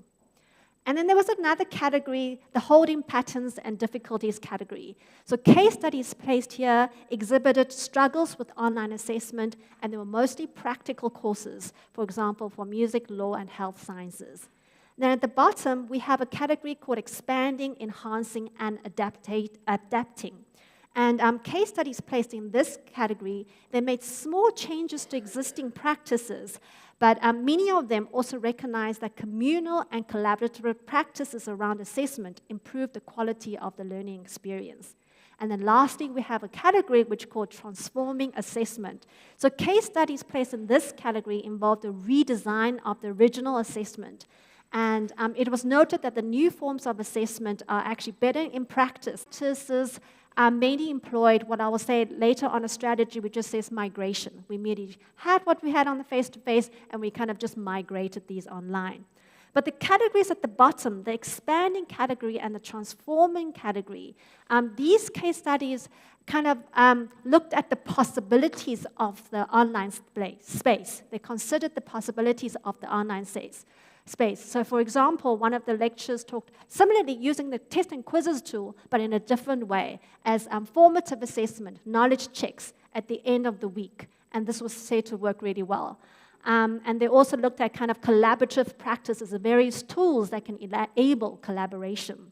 So they looked at the possibilities of the online space, but not only that, they also recognized kind of new values that we've been talking about today that we need to recognize, these 21st century values. So at the bottom, we have some quotes saying that the takeaway from ERT is that we ought to challenge the paradigm that sharing work reduces student learning. And another one saying that, we need to, providing extended time for take-home exams resulted in students engaging more deeply with the task posed rather than relying on rote recall. And another one indicating that, with larger classes, group assignments can actually become a form of peer learning. So these ones kind of recognize what the possibilities of the online space, but also new values that we want to prioritize in 21st century kind of learning. So what insights can we gain from this? Firstly, there's a need for assessment redesign. So the two sources of data showed that academic integrity was a major concern during this period, particularly as a result of lack of effective strategies to mitigate cheating. And lack of effective online proctoring was often mentioned. However, though, recent research shows that online proctoring systems are not really actually particularly effective in flagging cheating. In fact, there's a recent study in which they asked students to cheat using the program Proctorio. And what the findings indicated was that none of the cheating students were flagged by the system. And only 1 out of 6 were caught by an independent check by a human agent. So they said that the sensitivity of this system should therefore be put very close to 0. But the majority of the students believed that the use of online proctoring per se could act as a deterrent to cheating. So kind of the final conclusion this paper makes is that the use of online proctoring is therefore best compared to taking a placebo. It has some positive influences, not because it works, okay, but because people believe it works or that it might work, okay. In practice, however, before adopting this solution, policymakers would do well to balance the cost of deploying it, which can be considerable, against the marginal benefits of the placebo effect. Okay, so not only is the online proctoring system not effective in terms of flagging cheating, but it actually also highlights some other negative effects. For example, other studies have indicated that it actually raises test anxiety, so contributing to mental health and so on. Okay, so what can we then do in this environment? In this paper, Alan outlines 2 approaches to online assessment: migration and transformation. So in the migration approach, technology is regarded primarily as an instrument, kind of a vehicle to move traditional paper-based tests to screen versions in order to generate administrative gains and services improvement. Okay, that's migration. In transformation, however, technology is positioned as essentially disruptive in order to lead to educational change. And we saw from the case studies, the one that employed the mitigation category mostly employed the migration approach, and they were the ones most concerned about academic integrity concerns. So what this means is that we need to redesign new assessment for the new context, assessments that consider the possibilities of the blended environment, and so assessments that are authentic and relevant to living in the 21st century. Okay, so but not only just kind of redesigning assessment, our policies also need to kind of catch up as well. So there's a need for new policies. So Shea says that a key source of assessment evidence for quality assurance purposes is to be found in the strength and effectiveness of program validation systems. And policies are one type of validation mechanism. So at UCT, we are currently updating our assessment policy. And in this policy, we're kind of recognizing the importance of understanding that this idea of assessment as a social practice, That is, assessment practices are negotiated, and we need to be conscious of what we value through our practices. So what we're also making explicit is a continuous model of assessment and highlighting the importance of self and peer assessment, inclusiveness and authenticity. So these are kind of new values that we are recognizing that are relevant to this particular time and period. And this policy hasn't been put through yet. It's still at the draft stage. And the reason why it's still at the draft is the policy is being updated through a consultation process. Okay? We are very aware that sometimes policies just sit there as policy, which means it doesn't filter down and it's not really being used. We really want to engage faculties in this and get buy-in. So we're trying to engage in conversations with faculties, try to say, what do these principles mean for you? Okay. And beside the policy, we also aim to provide more contextualizing examples. So along with the policy, we're also working on a good practices assessment guideline. And in this guideline, we aim to capture some case studies from different disciplines that can showcase how the different assessment principles can be enacted, so that can contextualize it. And this leads to a very nice third point, conclusion. Back to you, Daniela. Thank you, Cheng-Wen. So as Cheng-Wen said, the UCT policy already recognizes that assessment is a social practice and has to be negotiated and has to be consulted. So our third insight is really about how do you implement this policy, or how do you get to develop new social practices. If we argue that COVID-19, was a moment of crisis that kind of disrupted and denaturalized our existing practices quite radically, then we need to change our social norms, so to change our academic practices. And that's really through group consultation, through facilitator-led group conversation, where participants look critically at existing norms and practices within the group and renegotiate those norms among themselves. So if we believe, that assessment is an interpretive process, then it follows that the validation of our assessment-based interpretations are a community process. And to develop new norms and new social practices, we have to develop that in communities. So we have to make space. We have to create space in our departmental meetings whenever we meet with our colleagues to talk, to share, to negotiate, to develop these new practices. So that we can create new practices that fit our new circumstances. Cheng-Wen, do you? Great, and that leads to the discussion questions.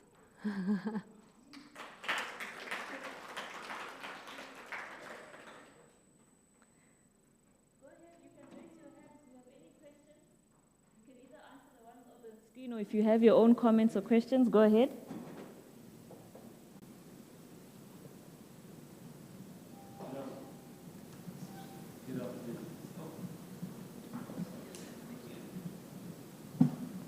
Testing. Good afternoon. Fantastic sound there. Thank you very much for a very thought-provoking presentation. I would love to read the paper on this. It's tackling my thoughts as I'm speaking even. I like the idea of reevaluating how the instrument is used. And I'm thinking about a good salesman would often engage you knowing the outcome before you even stepped up. And we often think that after good negotiation, that I would walk, as the customer, I walk away with a nice discount, I win. However, the salesperson won. The salesperson always gets you where they want you, even if they give you a seemingly 50% discount. In assessment terms, it might be an open book test, and yet instead of 2 hours, 5 hours. At the end of the day, the assessor has control over what is being assessed. What I do note is that I've found a situation in the world of work where I cannot go to a book and look up an answer. My doctor would go and look at previous notes, go look at a set of symptoms, seldom do they suck it out of memory. Yet, we ask students to do something like that. That's frowned upon because there should be rigor backed up with something written down somewhere. And I value the rethinking of assessment as a tool to improve the students' understanding of the content. And not just to test what they know. So thank you very much. I really loved what you had to say, and I'm looking forward to reading more on it. Sorry. Thank you. Sorry, Cheng, when you choose, sorry, I saw this hand. Okay. Thanks. Thank you.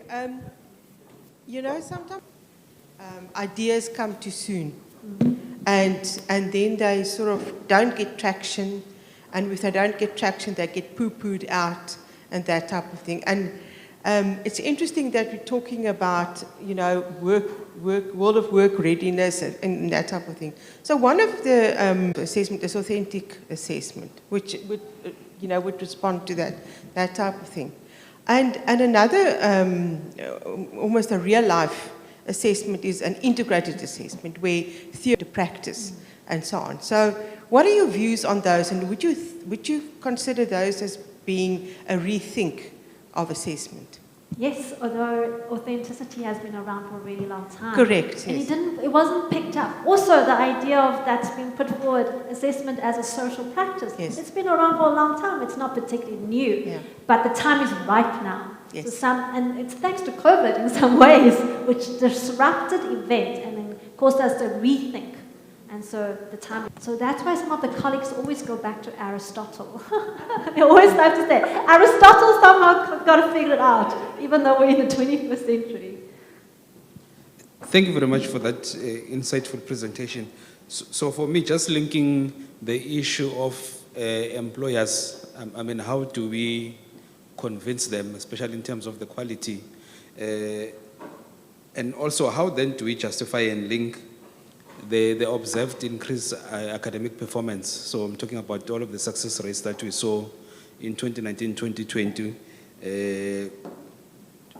to the quality of assessment. Was that was just an outlier, or is we were caught, you know, napping in terms of how then do we, you know, position ourselves in terms of truly assessing, you know, the level of understanding of our students and all of that? That's a brilliant question and a tricky question as well. I don't know. How would other people respond to this? How would we say to employers about the quality of the assessment during this period? So certainly we noticed in the data people saying that because the marks were inflated, they would not have knock-on effect in 2021. There were worries.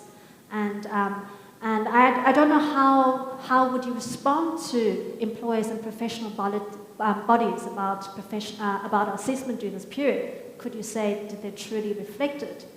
I'm not too sure what the answer would be. Anybody wants to respond to that? No, I don't know whether I want to respond, but I want to put a thought on the table, and it's got to do with maybe an authentic assessment or an integrated assessment, because it is more realistic and it is more real life. Students perhaps do better because they don't have to regurgitate facts, and they don't have to recall, stuff that nobody can remember, that they only swapped the previous evening in any case. So maybe it is the design of the assessment that enables them to improve their marks.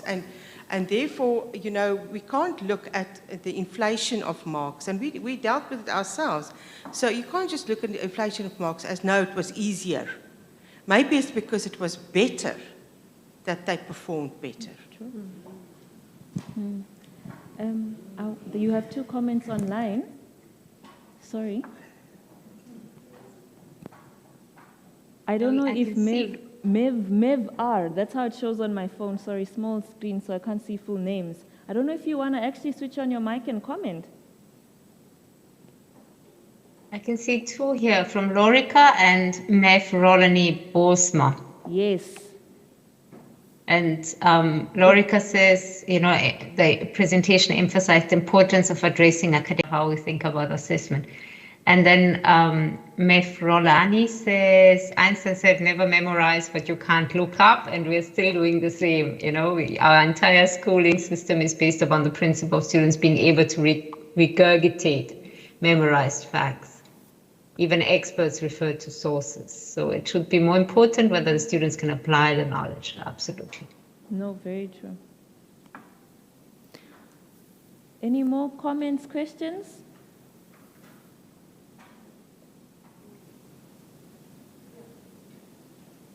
I'm sorry, Lirato. Yeah.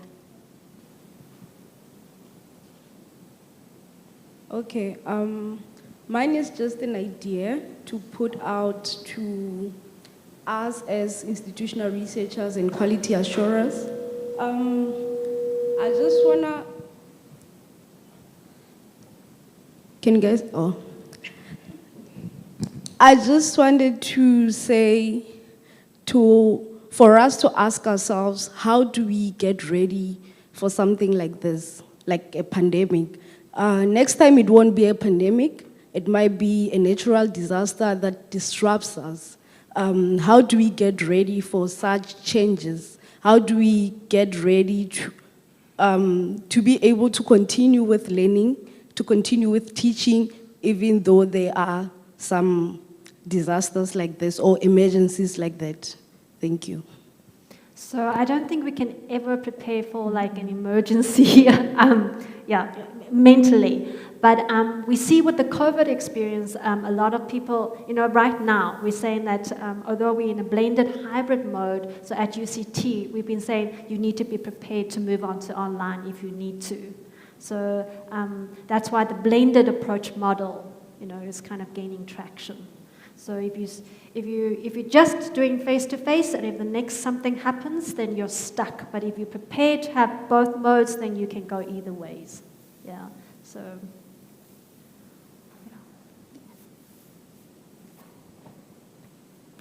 Yeah. Hi, good afternoon. I think for a long time, the whole concept of assessments has been focused on being time-based and place-based. And I think in terms of what COVID has shown us is that the parameters have shifted. And I think the learnings from this is that perhaps we need to look at assessment methodologies that allow students the opportunity in a longer period of time and not a set position to take an assessment. But more importantly, it would allow, from the examiner's point of view, I think it requires a fundamental paradigm shift. Absolutely. Fantastic point, definitely. Dr. Asfat behind you. Just on that, I mean, if you take the chartered accountant qualification, I mean, it's sometimes when I think about it, it's a bit insane in terms of the way it's assessed.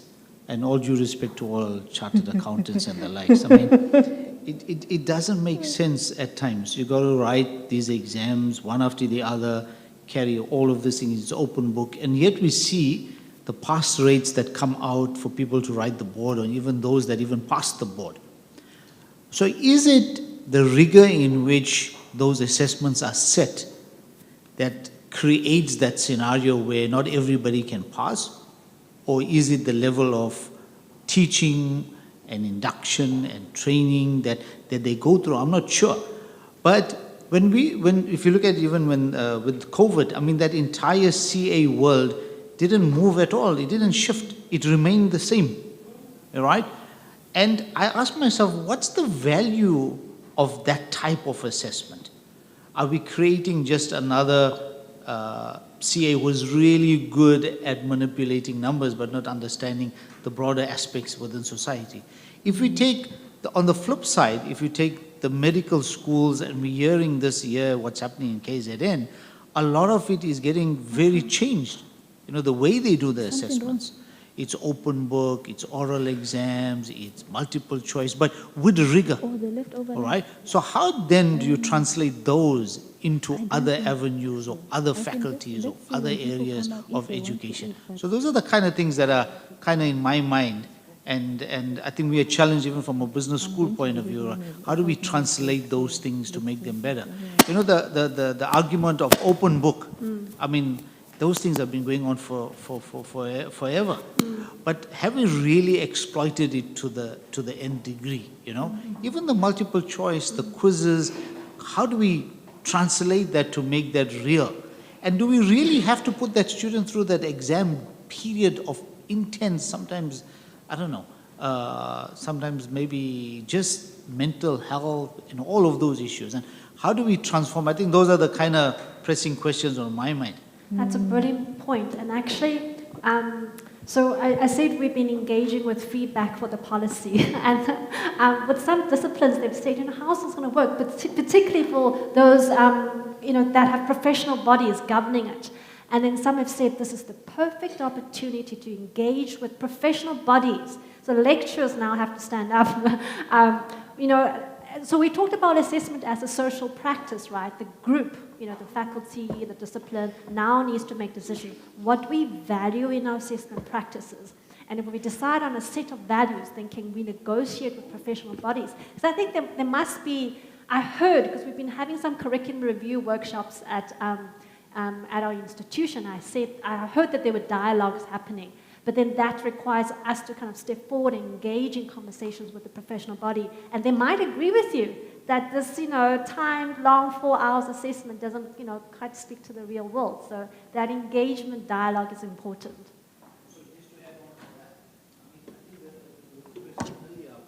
What does industry say about this? And I think if we begin that practice, I mean, we call it, well, you're calling it community engagement and engaging the stakeholders at that level, and we bring them into the fold much more, you know, that will then dissipate some of those concerns from the employers to say, hey, what are you really doing? Should I employ your students or not? And, you know, there might be learnings from there that we could pick up. So I think those are the kind of things that we also kind of grappling with as well. Yeah. So I'm not sure if I don't know if UCT kind of brings in a lot of those stakeholders, businesses and the likes. That I don't know from the accounting side, but I think there's possibility. This is the right time to do it. Will that be the last comment? Let me just remember. I think I lost it. Okay, and then online, No, sorry, I've got it. So, you know, as is your mic on, private Dr. Blom? As a private institution, we're highly concerned with what the regulatory framework requires of us. Not to say that the public institutions don't, but I mean, you know, for us it is a question of losing your license if you don't comply. And I mean, I think this is such a delight to hear that defining that assessment is actually a social practice. But how do we convince the regulator that what we're doing is correct, or is appropriate, or is justified? Because the regulator is going to say, no, I want an exam, and it needs to be invigilated. And so we're highly conscious of that. So we actually need to bring the CHE into the conversation about assessment as a social practice, and then allow us ourselves and the regulator ought to allow us to, within our context, to develop a set of assessment instruments and tools and approaches and methods that fit the context. So yeah, I don't know what your views are. Can I leave Daniela to have the final word? No, I think you're absolutely right. I think those conversations have to happen everywhere. And one of the areas we are currently talking is with HELTASA, which is, you know, a Higher Education Learning and Teaching South Africa Association. And they have connections to the, you know, DHET and the Council of Higher Education and SAQA. And actually what we need is a conversation on that level with all the bodies involved. And yeah, it's a collective voice, exactly, Lisa. But it has to happen everywhere. It has to happen within the department. It has to happen within the faculty, within the institution. But I think it's a real good, as Chengwen said, we have a real good moment in time to do so. And as far as we know, a lot of institutions are changing their assessment policies at the moment, either based on experiences during COVID, but also in general. So there is a good, it's the right moment to have these kind of conversations, but it has to be a collective, concerted effort to push from all sides. And I think even industry has understood, you know, has learned a lot of lessons during COVID. I mean, to see what is possible and what is not. I think there are already conversations happening, but they have to be supported on all levels. Okay, dear colleagues, thank you so much. Prof. Daniela and Dr. Chengen, please clap for them. The assessment gurus, that's what we'll call them, the assessment gurus. So before we get into what I consider the most important part of our session, engaging with our students, I'm going to allow you to take a little break. Just go across, grab a drink, a coffee, and walk back, literally. Our time is against us for a longer break. So stretch your legs, grab a coffee, a tea, a water, and come back. Sorry? For our colleagues online, literally, give us 2 minutes. It's not that far. We'll say 5 minutes, but we're just stretching our legs. You can also stand up from your seat and grab a water. Starting from 5. No, but not the dinner. No. Dinner is like literally maybe around 7 or something. I need to know whether I can go home and go. Or do I need Oh yeah, you can go home. Yeah. We're gonna.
Can you hear me? Put a thumbs up, say hi, send me a rose.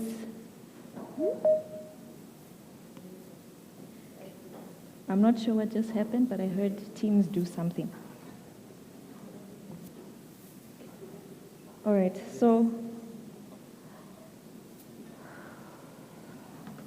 right, we're gonna go on to what I consider to be my favorite part, and a part that I was actually looking forward to, the student engagement, or the panel discussion among students. So, just to go back to Chingwen's presentation, and she's not here, Dr. Blom, I knew you were going to engage in that discussion. I knew it. We're always talking assessments and this, we don't have this, the proctoring system. I bet you that the three of you can have tea and really spend the whole day talking about assessments, because it's a real concern. But nonetheless, I liked a point from her slide that said, one learns to mark by marking. That's how you learn. How else will you know? And I was actually thinking, we won't know until we try, and that's the reason why we're here, and that's the reason for this forum. That's why it's called continuous improvement. And I think another point that I wanted to highlight, not one size fits all. And I think sometimes we take it for granted. We have a blanket approach, like she mentioned, the rubric, let's give it to all the students. One template, we're not concerned of how you learn, you do it the way we want it. And that's something we're going to actually look at now with my darling students.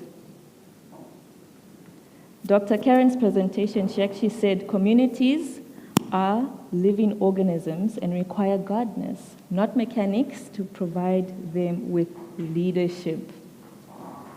Isn't that dope? Communities are living organisms and require gardeners, not mechanics, to provide them with leadership. So, as teaching staff, are you a gardener or are you a mechanic? Who are you? And that's something you need to think about. She also mentioned something that I like. Find the element of fun in your job.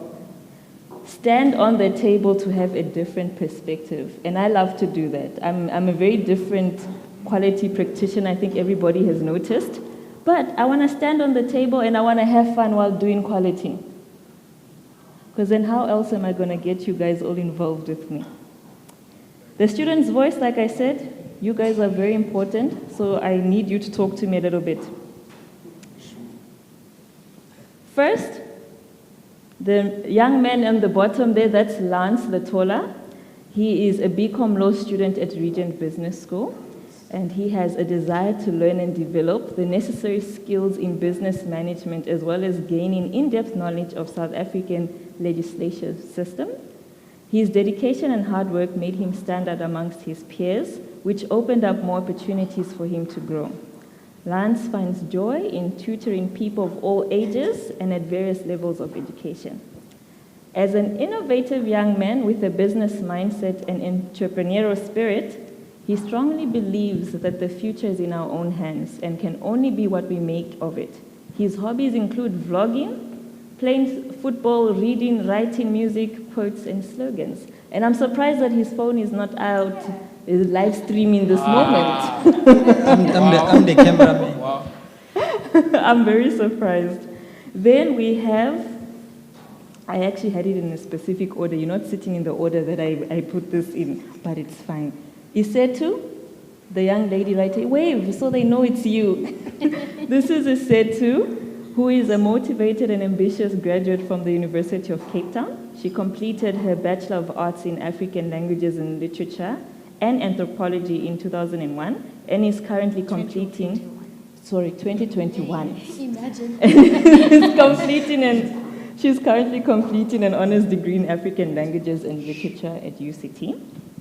In 2021, she made it on the Dean's List in recognition of her consistent academic excellence and received a class medal for being a top-performing student in her class. In 2022, she was the recipient of HCI Foundation bursary, and she is also a tutor in the Faculty of Humanities at UCT and works to support various initiatives of the Institutional Planning Department at UCT. Shine, girl. Next to me, she's not just a student. Actually, she's not a student anymore. She's a graduate. This is Dr. Karen Boyce. Did I say that correctly? Boise. Yo, Boosie. Yeah, just Hi. like that. Dr. Karen Boosie. She's a chiropractic, a graduate from the Durban University of Technology. Karen's master's level thesis was titled The Experiences of the First-Time Registered Chiropractic Students at a South African University of Technology regarding their transition from high school to university, which I thought was interesting. The work done in her studies ignited Kirin's passion for youth upliftment and engagement. Kirin has been a tutor and mentor for chiropractic students for the Clinical Chiropractic IV 4 and has been a Chiropractic Associate of South Africa student member since 2016. She was CASA student representative from 2021 to 2022 and is currently on the KZN committee. She has also been a member of the World Congress of Chiropractic Students since her first year as a chiropractic student, and she's been actively involved in various committees and serves on various other boards and committees. She has achieved various awards, which I will not mention, and recognition over the years, and she hopes to one day run her own chiropractic practice with a keen interest in healthcare of women and pediatric patients. Clap for her too.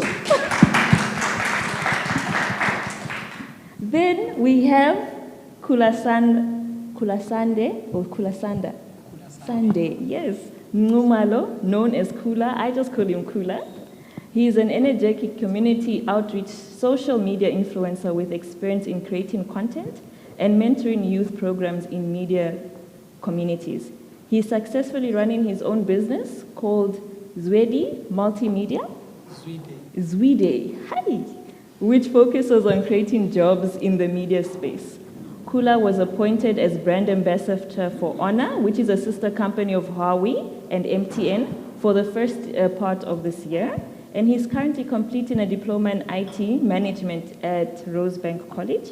He hopes to utilize his technical skills in thriving organizations once he has completed his qualification. Also give him a hand. So Michael Gordon there commented that we selected nice students, you know, and not nice, what's the word you used? Excellent. Yes, excellent students. And between myself and Lisa, let's give us a hand. So guys, thank you so much for joining us today. And I said to them when we were doing the brief, there's no such thing as a stupid question because we exist because of our students. If they don't know and understand, then what we do is pointless, in my view. So guys, welcome to SAAIR, the Quality Forum, and also to Regent Business School. Tell us first, how do you guys feel? Shall we start ladies first? This lady, okay. I just wanted to pick up as well. I'm going to switch it up. Yeah, don't switch it off. I said. Yeah, I never did that. Okay. Okay, there we go. So I just wanted to pick up off the last thing that we spoke about, which was about assessments. And it's great for the assessors to know what's going on, but it's really important to look at the assessees. So how do the students feel about being assessed, and what do they want at the end of that assessment? What do they want coming out of that assessment? Because I was an annual student for 7 years, and now my program has changed to continuous assessment. So there's no more exams at the end of the year, which is great for some of the students because they're feeling like their load is spread throughout the year. I felt annual exams gave me a chance to learn throughout the year, and at the end of the year, I got to take everything that I learned and made sure I retained it. However, I had a mental breakdown at the end of every year because the load was just too much and I couldn't handle it most of the time. But I did pass every year, but it came with a lot of load that was overwhelming, and sometimes the volume was too much. And at the end of the day, I felt like, yes, I did my test and I passed, but what did I actually gain from it? Because I was so tired by the end of that exam period that I forgot everything that I just did in that 3 to 4 weeks. So when going back to the regulatory bodies to tell them this is how the assessment should be, it first should be, how do the students want to be assessed? Because some people find open book great if it's done in a manner that allows them to retain that information. So yes, we, in my 5th year, we changed open book to a 24-hour test. So I had 24 hours to write that test, which means, yes, I had my notes there, but I actually had 24 hours to engage with the question and apply the knowledge that I had. Yes, I could look for backup if I needed it, but I actually learned far more than just doing a little online MCQ. So that's my perspective when it comes to assessments.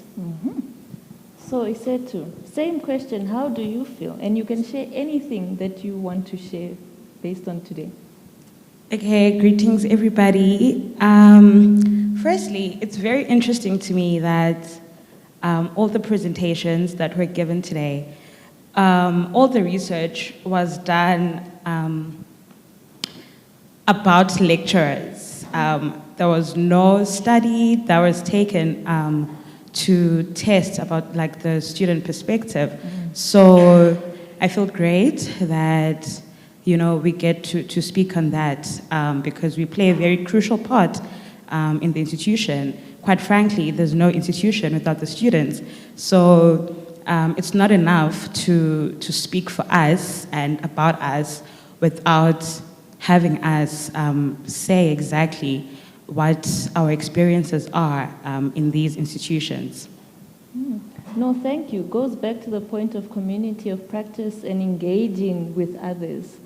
Do we engage with our students enough? And you made it such a good point. Kula, how do you feel? Okay, firstly, greetings everyone. Ma'am, so I will first want to highlight the point that Kara just said.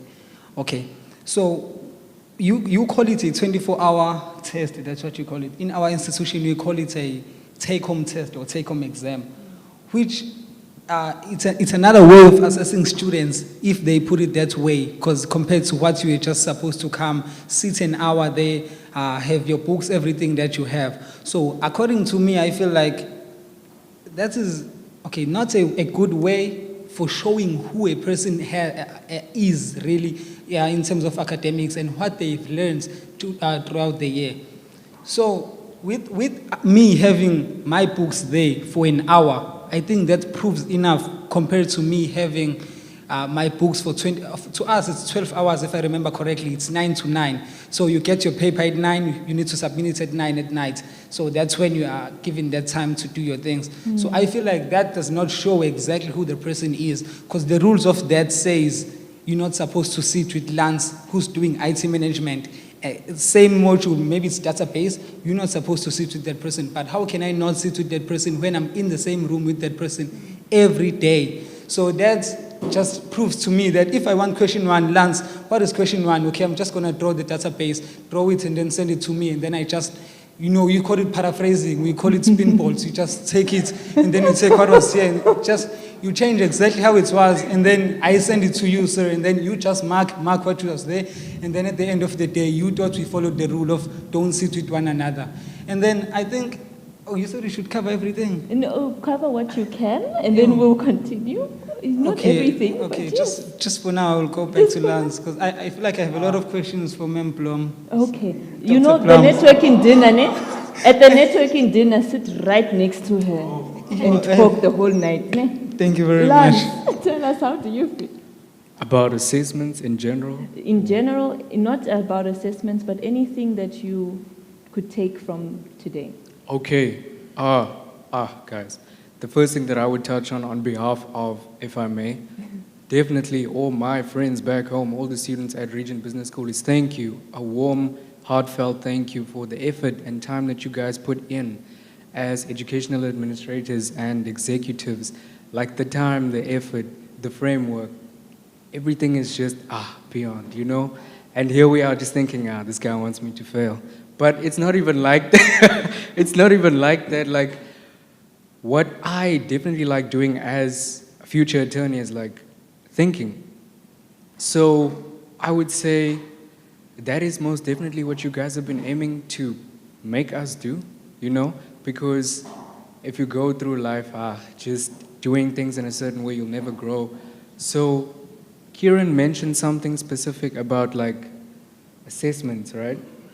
So the whole thing about the take-home assessment and stuff like that, I'm okay with it. Not because, it seems like the easy way or the leeway, but it's actually a bit more complex because it needs you to think.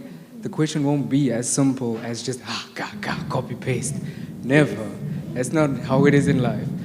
I literally love the saying that says, a good attorney knows the law by heart. A great attorney knows nothing, but knows where to look when he needs to.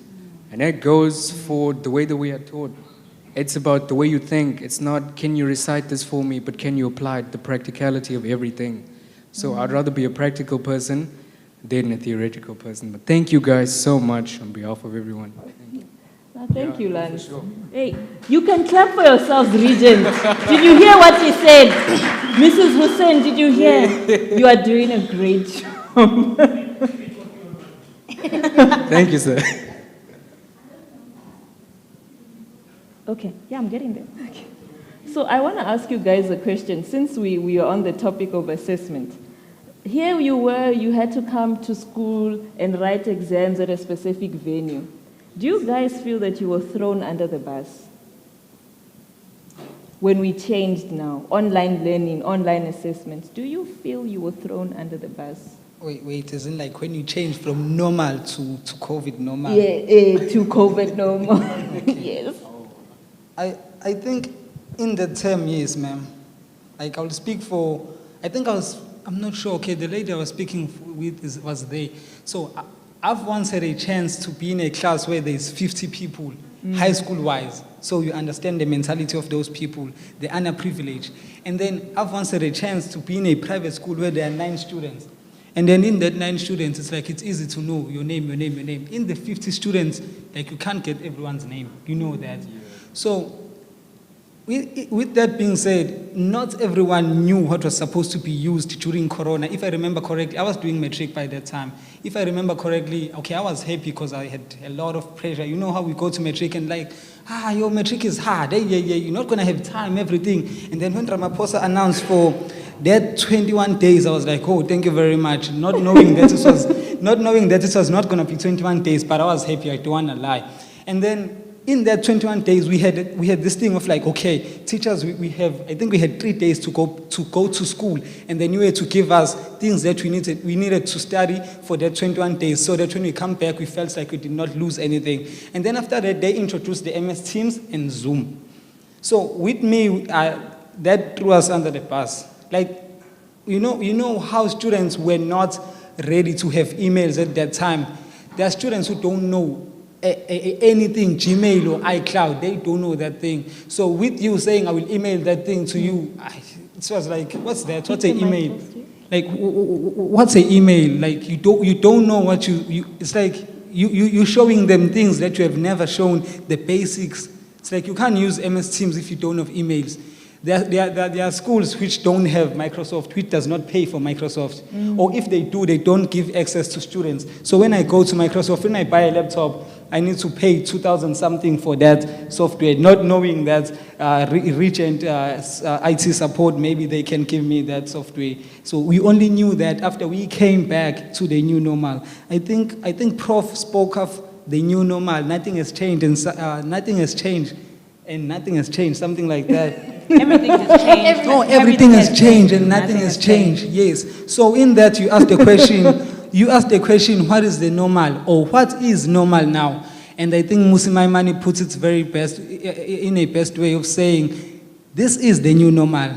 Like, this is normal now. We have to say this is normal. I think we're on level 0. There are no levels now, right? So I think this is the normal that we need to get used to. If we can't meet Teams, if you can't meet Zoom, that's the new normal now. We all think that this COVID is gonna come back one day, and now we're ready. We're ready now. If it comes back Teams, if it comes back Zoom, no, that's us now. So you really threw us under the bus in that you did not. I'm sorry to say you did not. They did not. They did not. Yes, I don't want you to be blamed. Like, I want you to feel like the ones who are not here to blame you. See, so they did not teach us what we're supposed to be taught. So thank you very much. Let's go to the ladies. So, yes, do you feel you're thrown under the bus? Not necessarily. So COVID happened when I was in second year. So in my high school, we were introduced to like technology. So we had emails from grade 8 up to matric. Our teachers, school messages, everything was communicated via emails. And we did use resources such as Google Classroom, Edmodo, but it used to exist like 2014, 15. I think we like completely migrated to Google Classroom. So when COVID hit,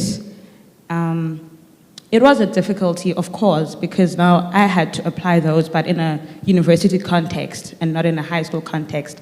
But at least personally, I did have some background experience of using, technology and on-screen facilities. Okay, all right. And yourself? So I had a bit of a different experience. So I was in my first year of my master's when COVID hit. So I was well through, I was in 5th year. So I didn't have that many academic things to do. I could write my master's at home.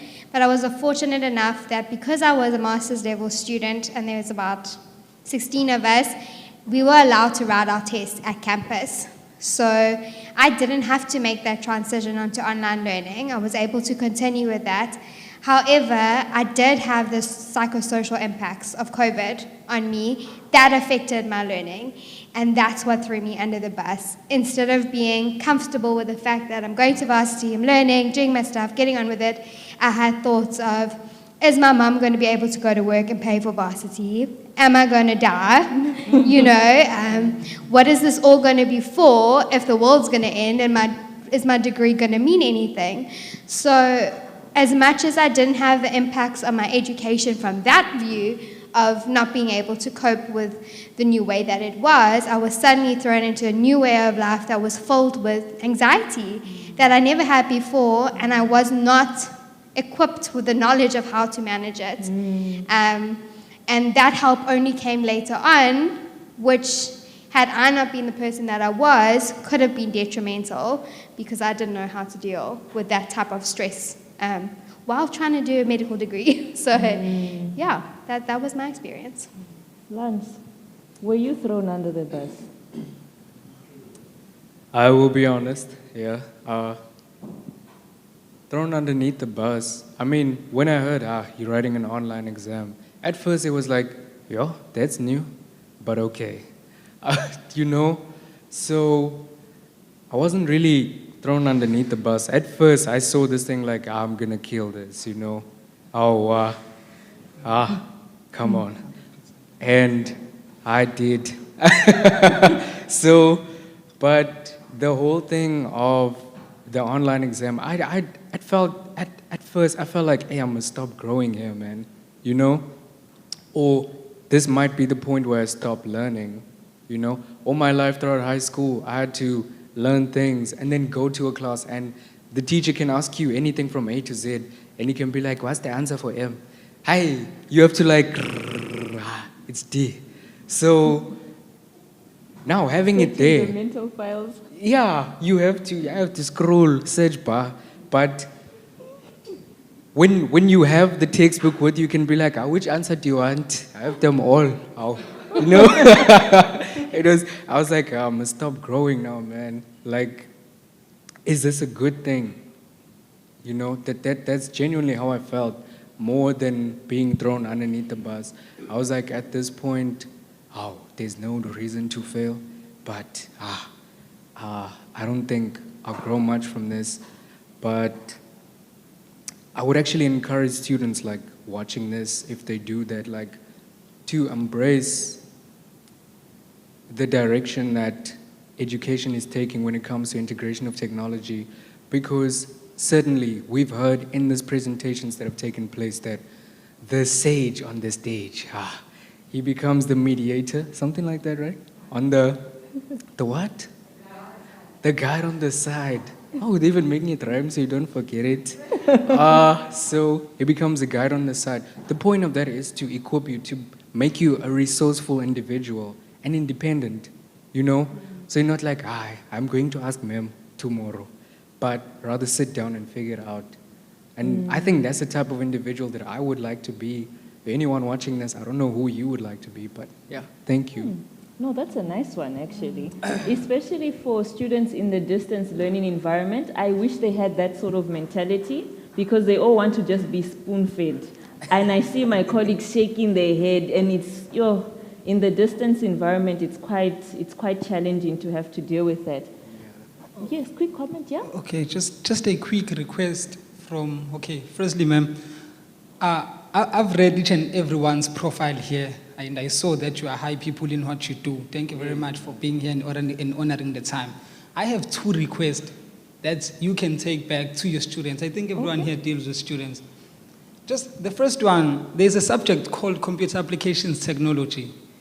I don't know how can we make this subject compulsory, like from grade, the power of the subject, and to go to university and see that the student does not know how to open a new document in Word, which is the first basic thing that you know.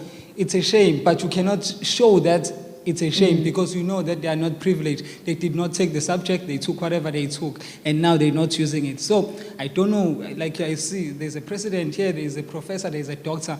How can you, I don't know how can you pass that to the Honorable Plain Zemande and make that subject, and make that subject compulsory, the way it's so important. It's a very urgent matter. That will make us feel good and have a head start whenever something like this comes. Just like ma'am said, COVID will never come back. Something else, just like a natural disaster, might come back again. No, true. That's my first request. The second request is to teach students the power of social media. I think, Prof, again, you touched on employability. I will never employ someone in my company who does not behave on social media. So if we were to teach students the power of social media, everything would be well. Like the way I wake up and go to Twitter and feel like, okay, Chris Excel tweeted this person, Musa Kaula, whoever, Musi Maimane tweeted this. Like, the way you tweet and things that you say, it does not have to be particularly Twitter and every other social media.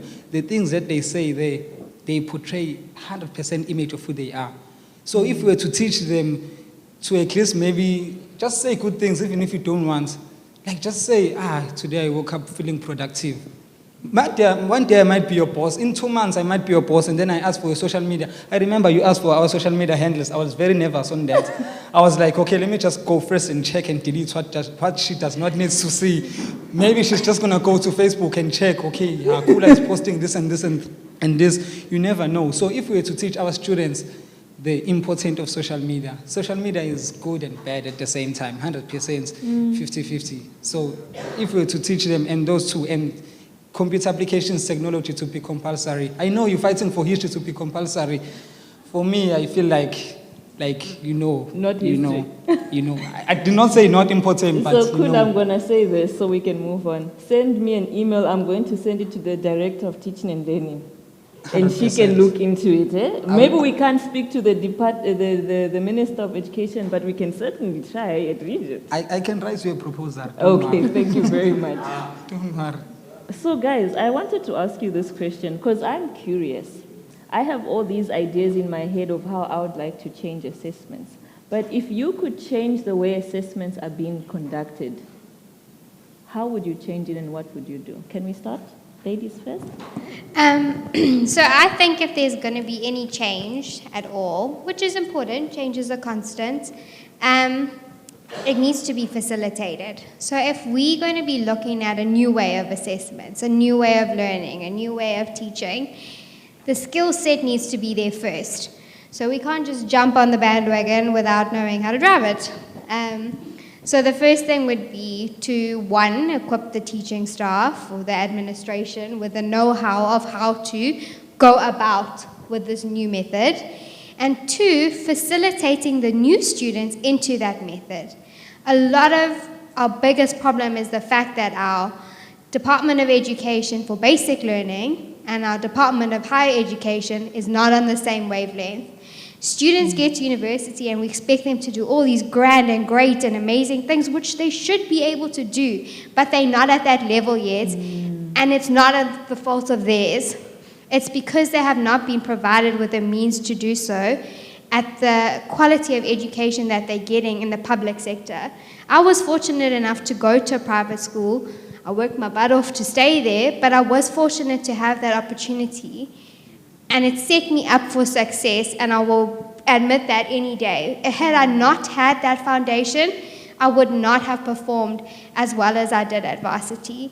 And if we're not setting up students for success, then we cannot continue with moving forward with these new solutions, because the problem is still there. The fact that we're not setting up the students to be able to go through with these new methods. In your opinion, if you could change assessments or introduce something new, what would you do? Firstly, I'm going to go back to the point of it's not a one-size-fits-all situation. And I think oftentimes institutions like to use that approach. So I'll use my course as an example. It's in the humanities, purely theory, but they still insist on making us have sit-down exams, which in my own opinion aren't really effective, because how are you supposed to cram a whole essay to write in 2 hours? So if that works in the more practical courses, then it should stay like that. But for a course like mine, they should consider sticking to the strengths of the students, which is to produce assignments, essays, research papers, and not necessarily have them sit down for an exam, because I think for many of us that works in our detriment, because you see someone doing well the entire semester because they're working in their own pace, using the resources that we're taught to use, Google Scholar, UCT libraries, all of that. But now there's this disjuncture when you have to apply that knowledge in a sit-down exam. So I think it's not a one-size-fits-all, and exams aren't the standard, aren't the barometer of success and whether or not you know the content. No, true, actually. Kula, I'm going to jump you because you're going to come back, ne? In case you give us a speech. Lance, in your view, what would you change about assessments? Assessments, okay. I feel like I'm a break. Nah, I'll say it. In this world, nothing is set in stone. And it's been said today that even the learning material, what's it, the CPD, continuous development, professional development. Yes. I'll see you learned something new today. No, definitely. That goes to show that we're constantly changing. The world is constantly changing. My dad taught me something at a young age. He said, don't think that the way that you live now is the proper way of living or the perfect way of living, because the world will change and you would have to adapt to it. You have to unlearn things and you have to relearn new things. So when it comes to assessments, I would say that the conservative way of just structuring a basic question for 3 marks, having this person state 2 for 2 marks and a diagram. They can do that like this. But if you ask them to apply what they think, I bet you my bottom dollar, which I probably only just have my bottom dollar, but they will struggle. And my business management lecturer taught me this, guys. It's that we were in class and he asked me a question. Because I knew the answer, I like things. I was like, I've got you. And he said to me, close your textbook. I was in the North Pole, was lost. And he said, I want to teach you something today, that practicality, theory without practicality is null and void. Mm-hmm. So I would make things more practical. I would ask a basic theoretical question, but then head it in a direction where you would have to explain to me what you would do in a real life scenario. You understand? So, guys, I just want to be equipped and be able to do things in the real world. So that's it. Okay. No, thank you. I think that's what we are trying to achieve as institutions. Transforming our curricula so that students have that practical knowledge and apply it in the real world situation. Kula. Okay. What would you change about assessments? Okay, I'm just going to be fast. Fellow South Africans. Fellow South Africans. Okay, firstly, if I were to change that system, as people who hire, I believe you hire their HR what's here. I mean, I will take you as the higher people in the hierarchy. So I'm talking to the management team of the companies here. Firstly, find teachers who can teach, not who are smart. There's a difference. I once had a very smart teacher. Like when we hear speaking like this, you can see that math is her language. Math is everything to her. But when she gets on stage, like you can't hear a thing. So if you were to find people who can teach, not people who are smart, then you can be able to go to the assessment program. So in that part of assessing, for me, I would to say, don't change anything right now. You know how difficult it is to adapt to change, especially students. You know, as adults right now, everyone is afraid of change. The way we are so afraid of change, I saw in my institution, they just changed our RC lane to academia, what. The way it was so difficult, even now, there are students who are finding it difficult to deal with that system. So they feel like just because something is working does not have to be improved. Okay, I got that from Wakanda. Yeah. So just because it's working does not mean it needs to be improved. So right now, stick with what you have. The way you are assessing us, just keep it like that, because now I know if I have a cousin who's coming to college this year, I'm like, don't worry, they assess you this way and this way and this way. So just because I've adapted to that part and I'm comfortable to it now, you should be comfortable to come into that environment. The only thing you should change is what you assess in that assessment system. So just like she said, you can study something now, and then tomorrow morning, yesterday, I wrote my first ever sit-down test. Yesterday, I wrote my first, I was so nervous, I don't want to tell you, because I've gotten used to the 9-hour take-home test. So if you were to just change what you need to be assessed there, just so that they can be able to remember and take forward. That's the best way of me putting it right now. But don't change how you're assessing us. We are trying to adapt to that part. So if you were to change that again, you're killing us now. Come on. Yeah. And actually, the point he made is a very valid one. Who we appoint to teach matters. Because I remember when I was in Matric, I almost failed Afrikaans because of my teacher. She's put me to sleep half the time. And not because it's not that she didn't have the knowledge to teach, but the way of teaching. And I think that's something we need to consider when we are hiring lecturing staff, because that impacts on the success of our students. Okay, and now I want to open it up. We'll give it a few minutes. Is there anything you guys want to say or ask the students? And our colleagues online, if you are still with us and I can see their names, please comment if there's anything you want to say or comment to the students. Lance, you'll have to borrow a yes, please. I don't mind. Thank you. As long as you pay my royalties. Thank you very much.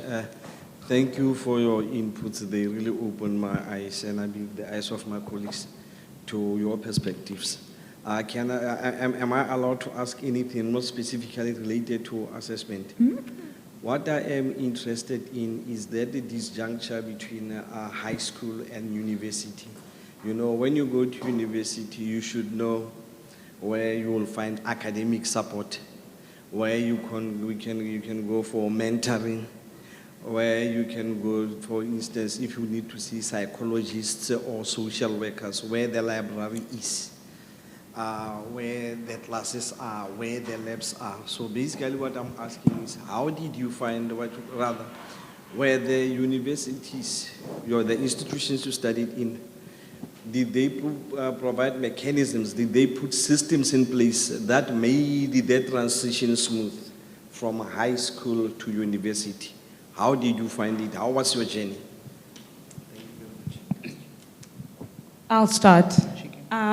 So at my institution, we do have structures put in place to ease the students into the university experience.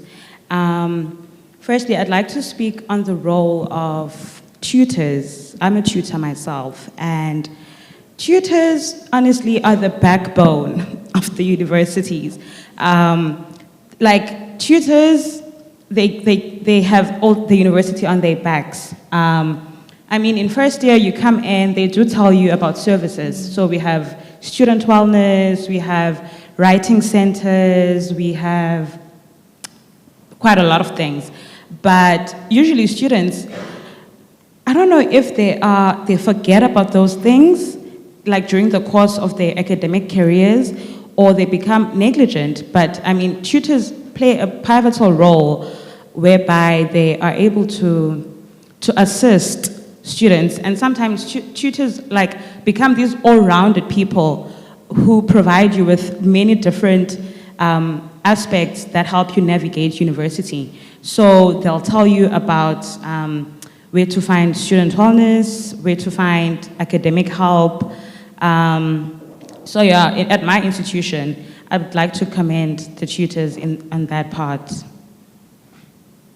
I'm just going to go for that. So the university does offer Center for Learning and Excellence, the Writing Center, the Psychology Department, all of that. It's there, and it's there for the students to utilize. But, how do I put this? I know that there's a KFC down the road from my house. I know it's there. I'm not going to go to the KFC unless they have 2 chicken burgers on special. So, unless the Writing Center and the Psychology Department tell me what they can do for me, or show up and are visible to me and let me know that they are here to help me, which they do at the beginning of the year, that's great. But I'm fine at the beginning of the year. It's June when I'm having a meltdown and nothing is working and everything's piling up that I need them, and they're not that present then. I've worked for those departments now in the latter of my, and I've tried to be as present as I can for the students, but I'm just one person doing that. It doesn't mean everybody else is, and I've seen the effect that it has. I mean, I tutor outside of campus. I tutor on the weekends because I know the students need that, but that's just the person that I am. And if more people can do that and put in more than just being available for someone to come to them, rather than doing maybe a monthly checkup to see how's that class doing, how are those children managing with that volume of workload, I think that's where it would be much better to bridge that. The other thing I want to touch on is I think different universities can learn from each other. My colleagues here, I don't think any of you are at a University of Technology. I don't have the same problems that they have because a University of Technology works very differently from other universities. We are so focused on practical and work experience that it makes such a difference when I enter the workforce. Because for 3 years, I've already been working. When I enter, someone's more likely to hire me or employ me because they know I have the experience already. And that makes such a difference because, like Lance was saying, the theory, I know it, but I can actually apply it, and it's made it so much easier. Even though I've had the challenges, I am able to do that. And I think if other universities can learn from each other, yes, standard universities might not have the capacity to push as much practical as others, but if they can wiggle it in some way, I think it will make a big difference for students. No, definitely. Gentlemen? Okay, so your question was how did we adapt or how can we? Okay, firstly, you need to remove the mindset of from students who are in high school that in university you're going to be all alone. You know, when you go to university, it's like when you go there, the lecturer just speaks and just walks out. That's what we're being taught. We're like, you know, when you go there are 100 students in a class. She just speaks and walks out. It's up to you if you attend. She does not care. So automatically that motivates you to be like, okay, right now I need to be on my own. The second thing, I'm going away from home. I'm going to Cape Town now. Home is in Richards Bay. I need to go away. So that automatically, it does something in you that you change to a person of being able, and then your parents tell you that, oh, my son, you're going away now, you're going to be all alone, and then that motivates you. That's how I got used to it. And then the second thing, just like she said, in our school we have CLC, so I'm part of the CLC, so we're the one who giving the school tours, everything, social awareness, students awareness, finance office, all those, library and something. Mm-hmm. So that's how I think I was helped. Lars? Thank you very much. Do you want to say anything? Yeah, I think your question was, how did you navigate through seeking help in high school and university when it comes to academics, like the support structure and stuff like that? Okay, is a company made up of one person? No, never, right? Made up of a group of people that form an individual function and the whole thing, money, right? Because that's the whole deal.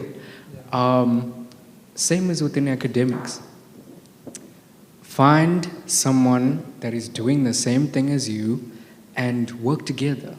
Even if we don't understand, there's something you know that I need to know, and there's something I know that you need to know.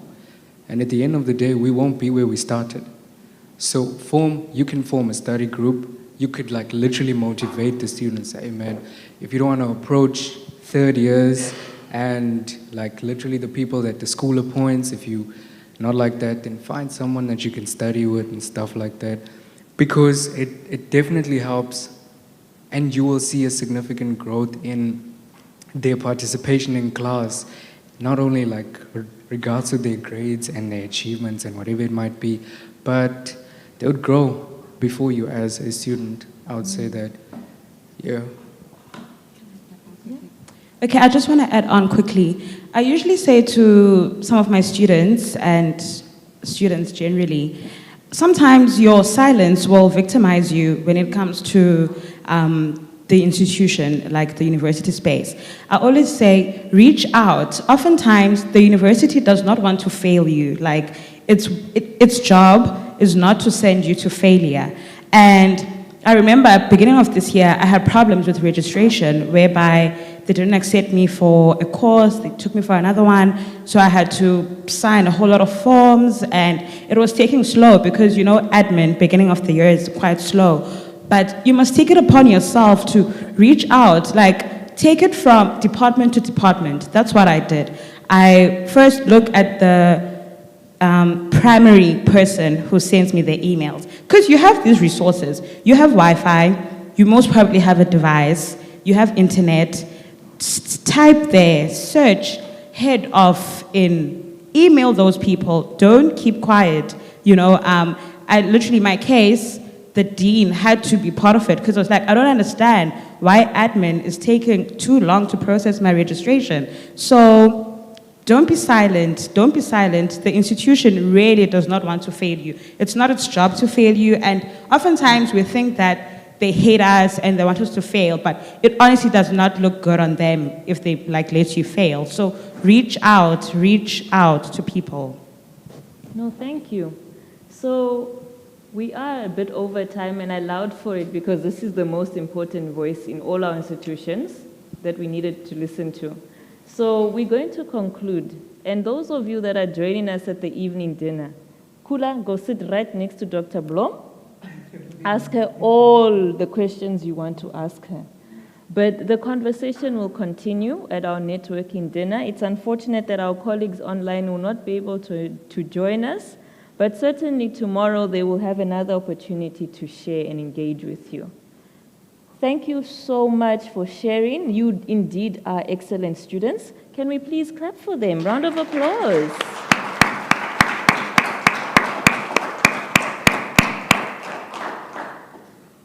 All right, so in closure, you can stand up and go to your seats if you feel comfortable. It wasn't too bad, right? It was fine, right? I told you. So there was a lot for us to reflect on today's sessions, and I would like to actually come back tomorrow with more questions. So go and sleep over it, think about it, and tomorrow let's come and talk about it some more. Because like I said, the purpose of this forum is not to have all the answers. Let's engage with each other and try figure it out. Like I said, we're venturing into this unknown space. We're going to learn as we go. So let's go and party for those who are attending the networking dinner. As you know, it's supposed to start at 5, but we're running a bit late. So if you're a few minutes late, I'm going to forgive you. You will still be allowed entry into the party. A reminder to dress fancy and prepare yourself to have a good time. And to our colleagues online, we'll see you tomorrow. Thank you so much for your patience, and we hope our technical support will be so much better. Thank you so much.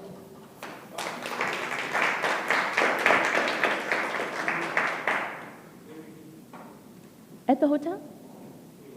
Oh, suite 3 to 5 on the first floor at the hotel.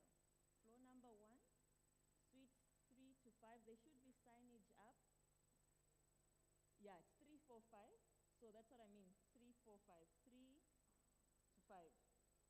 First floor. See you in a little bit. Yes, Elangeni. Same hotel where we're staying. So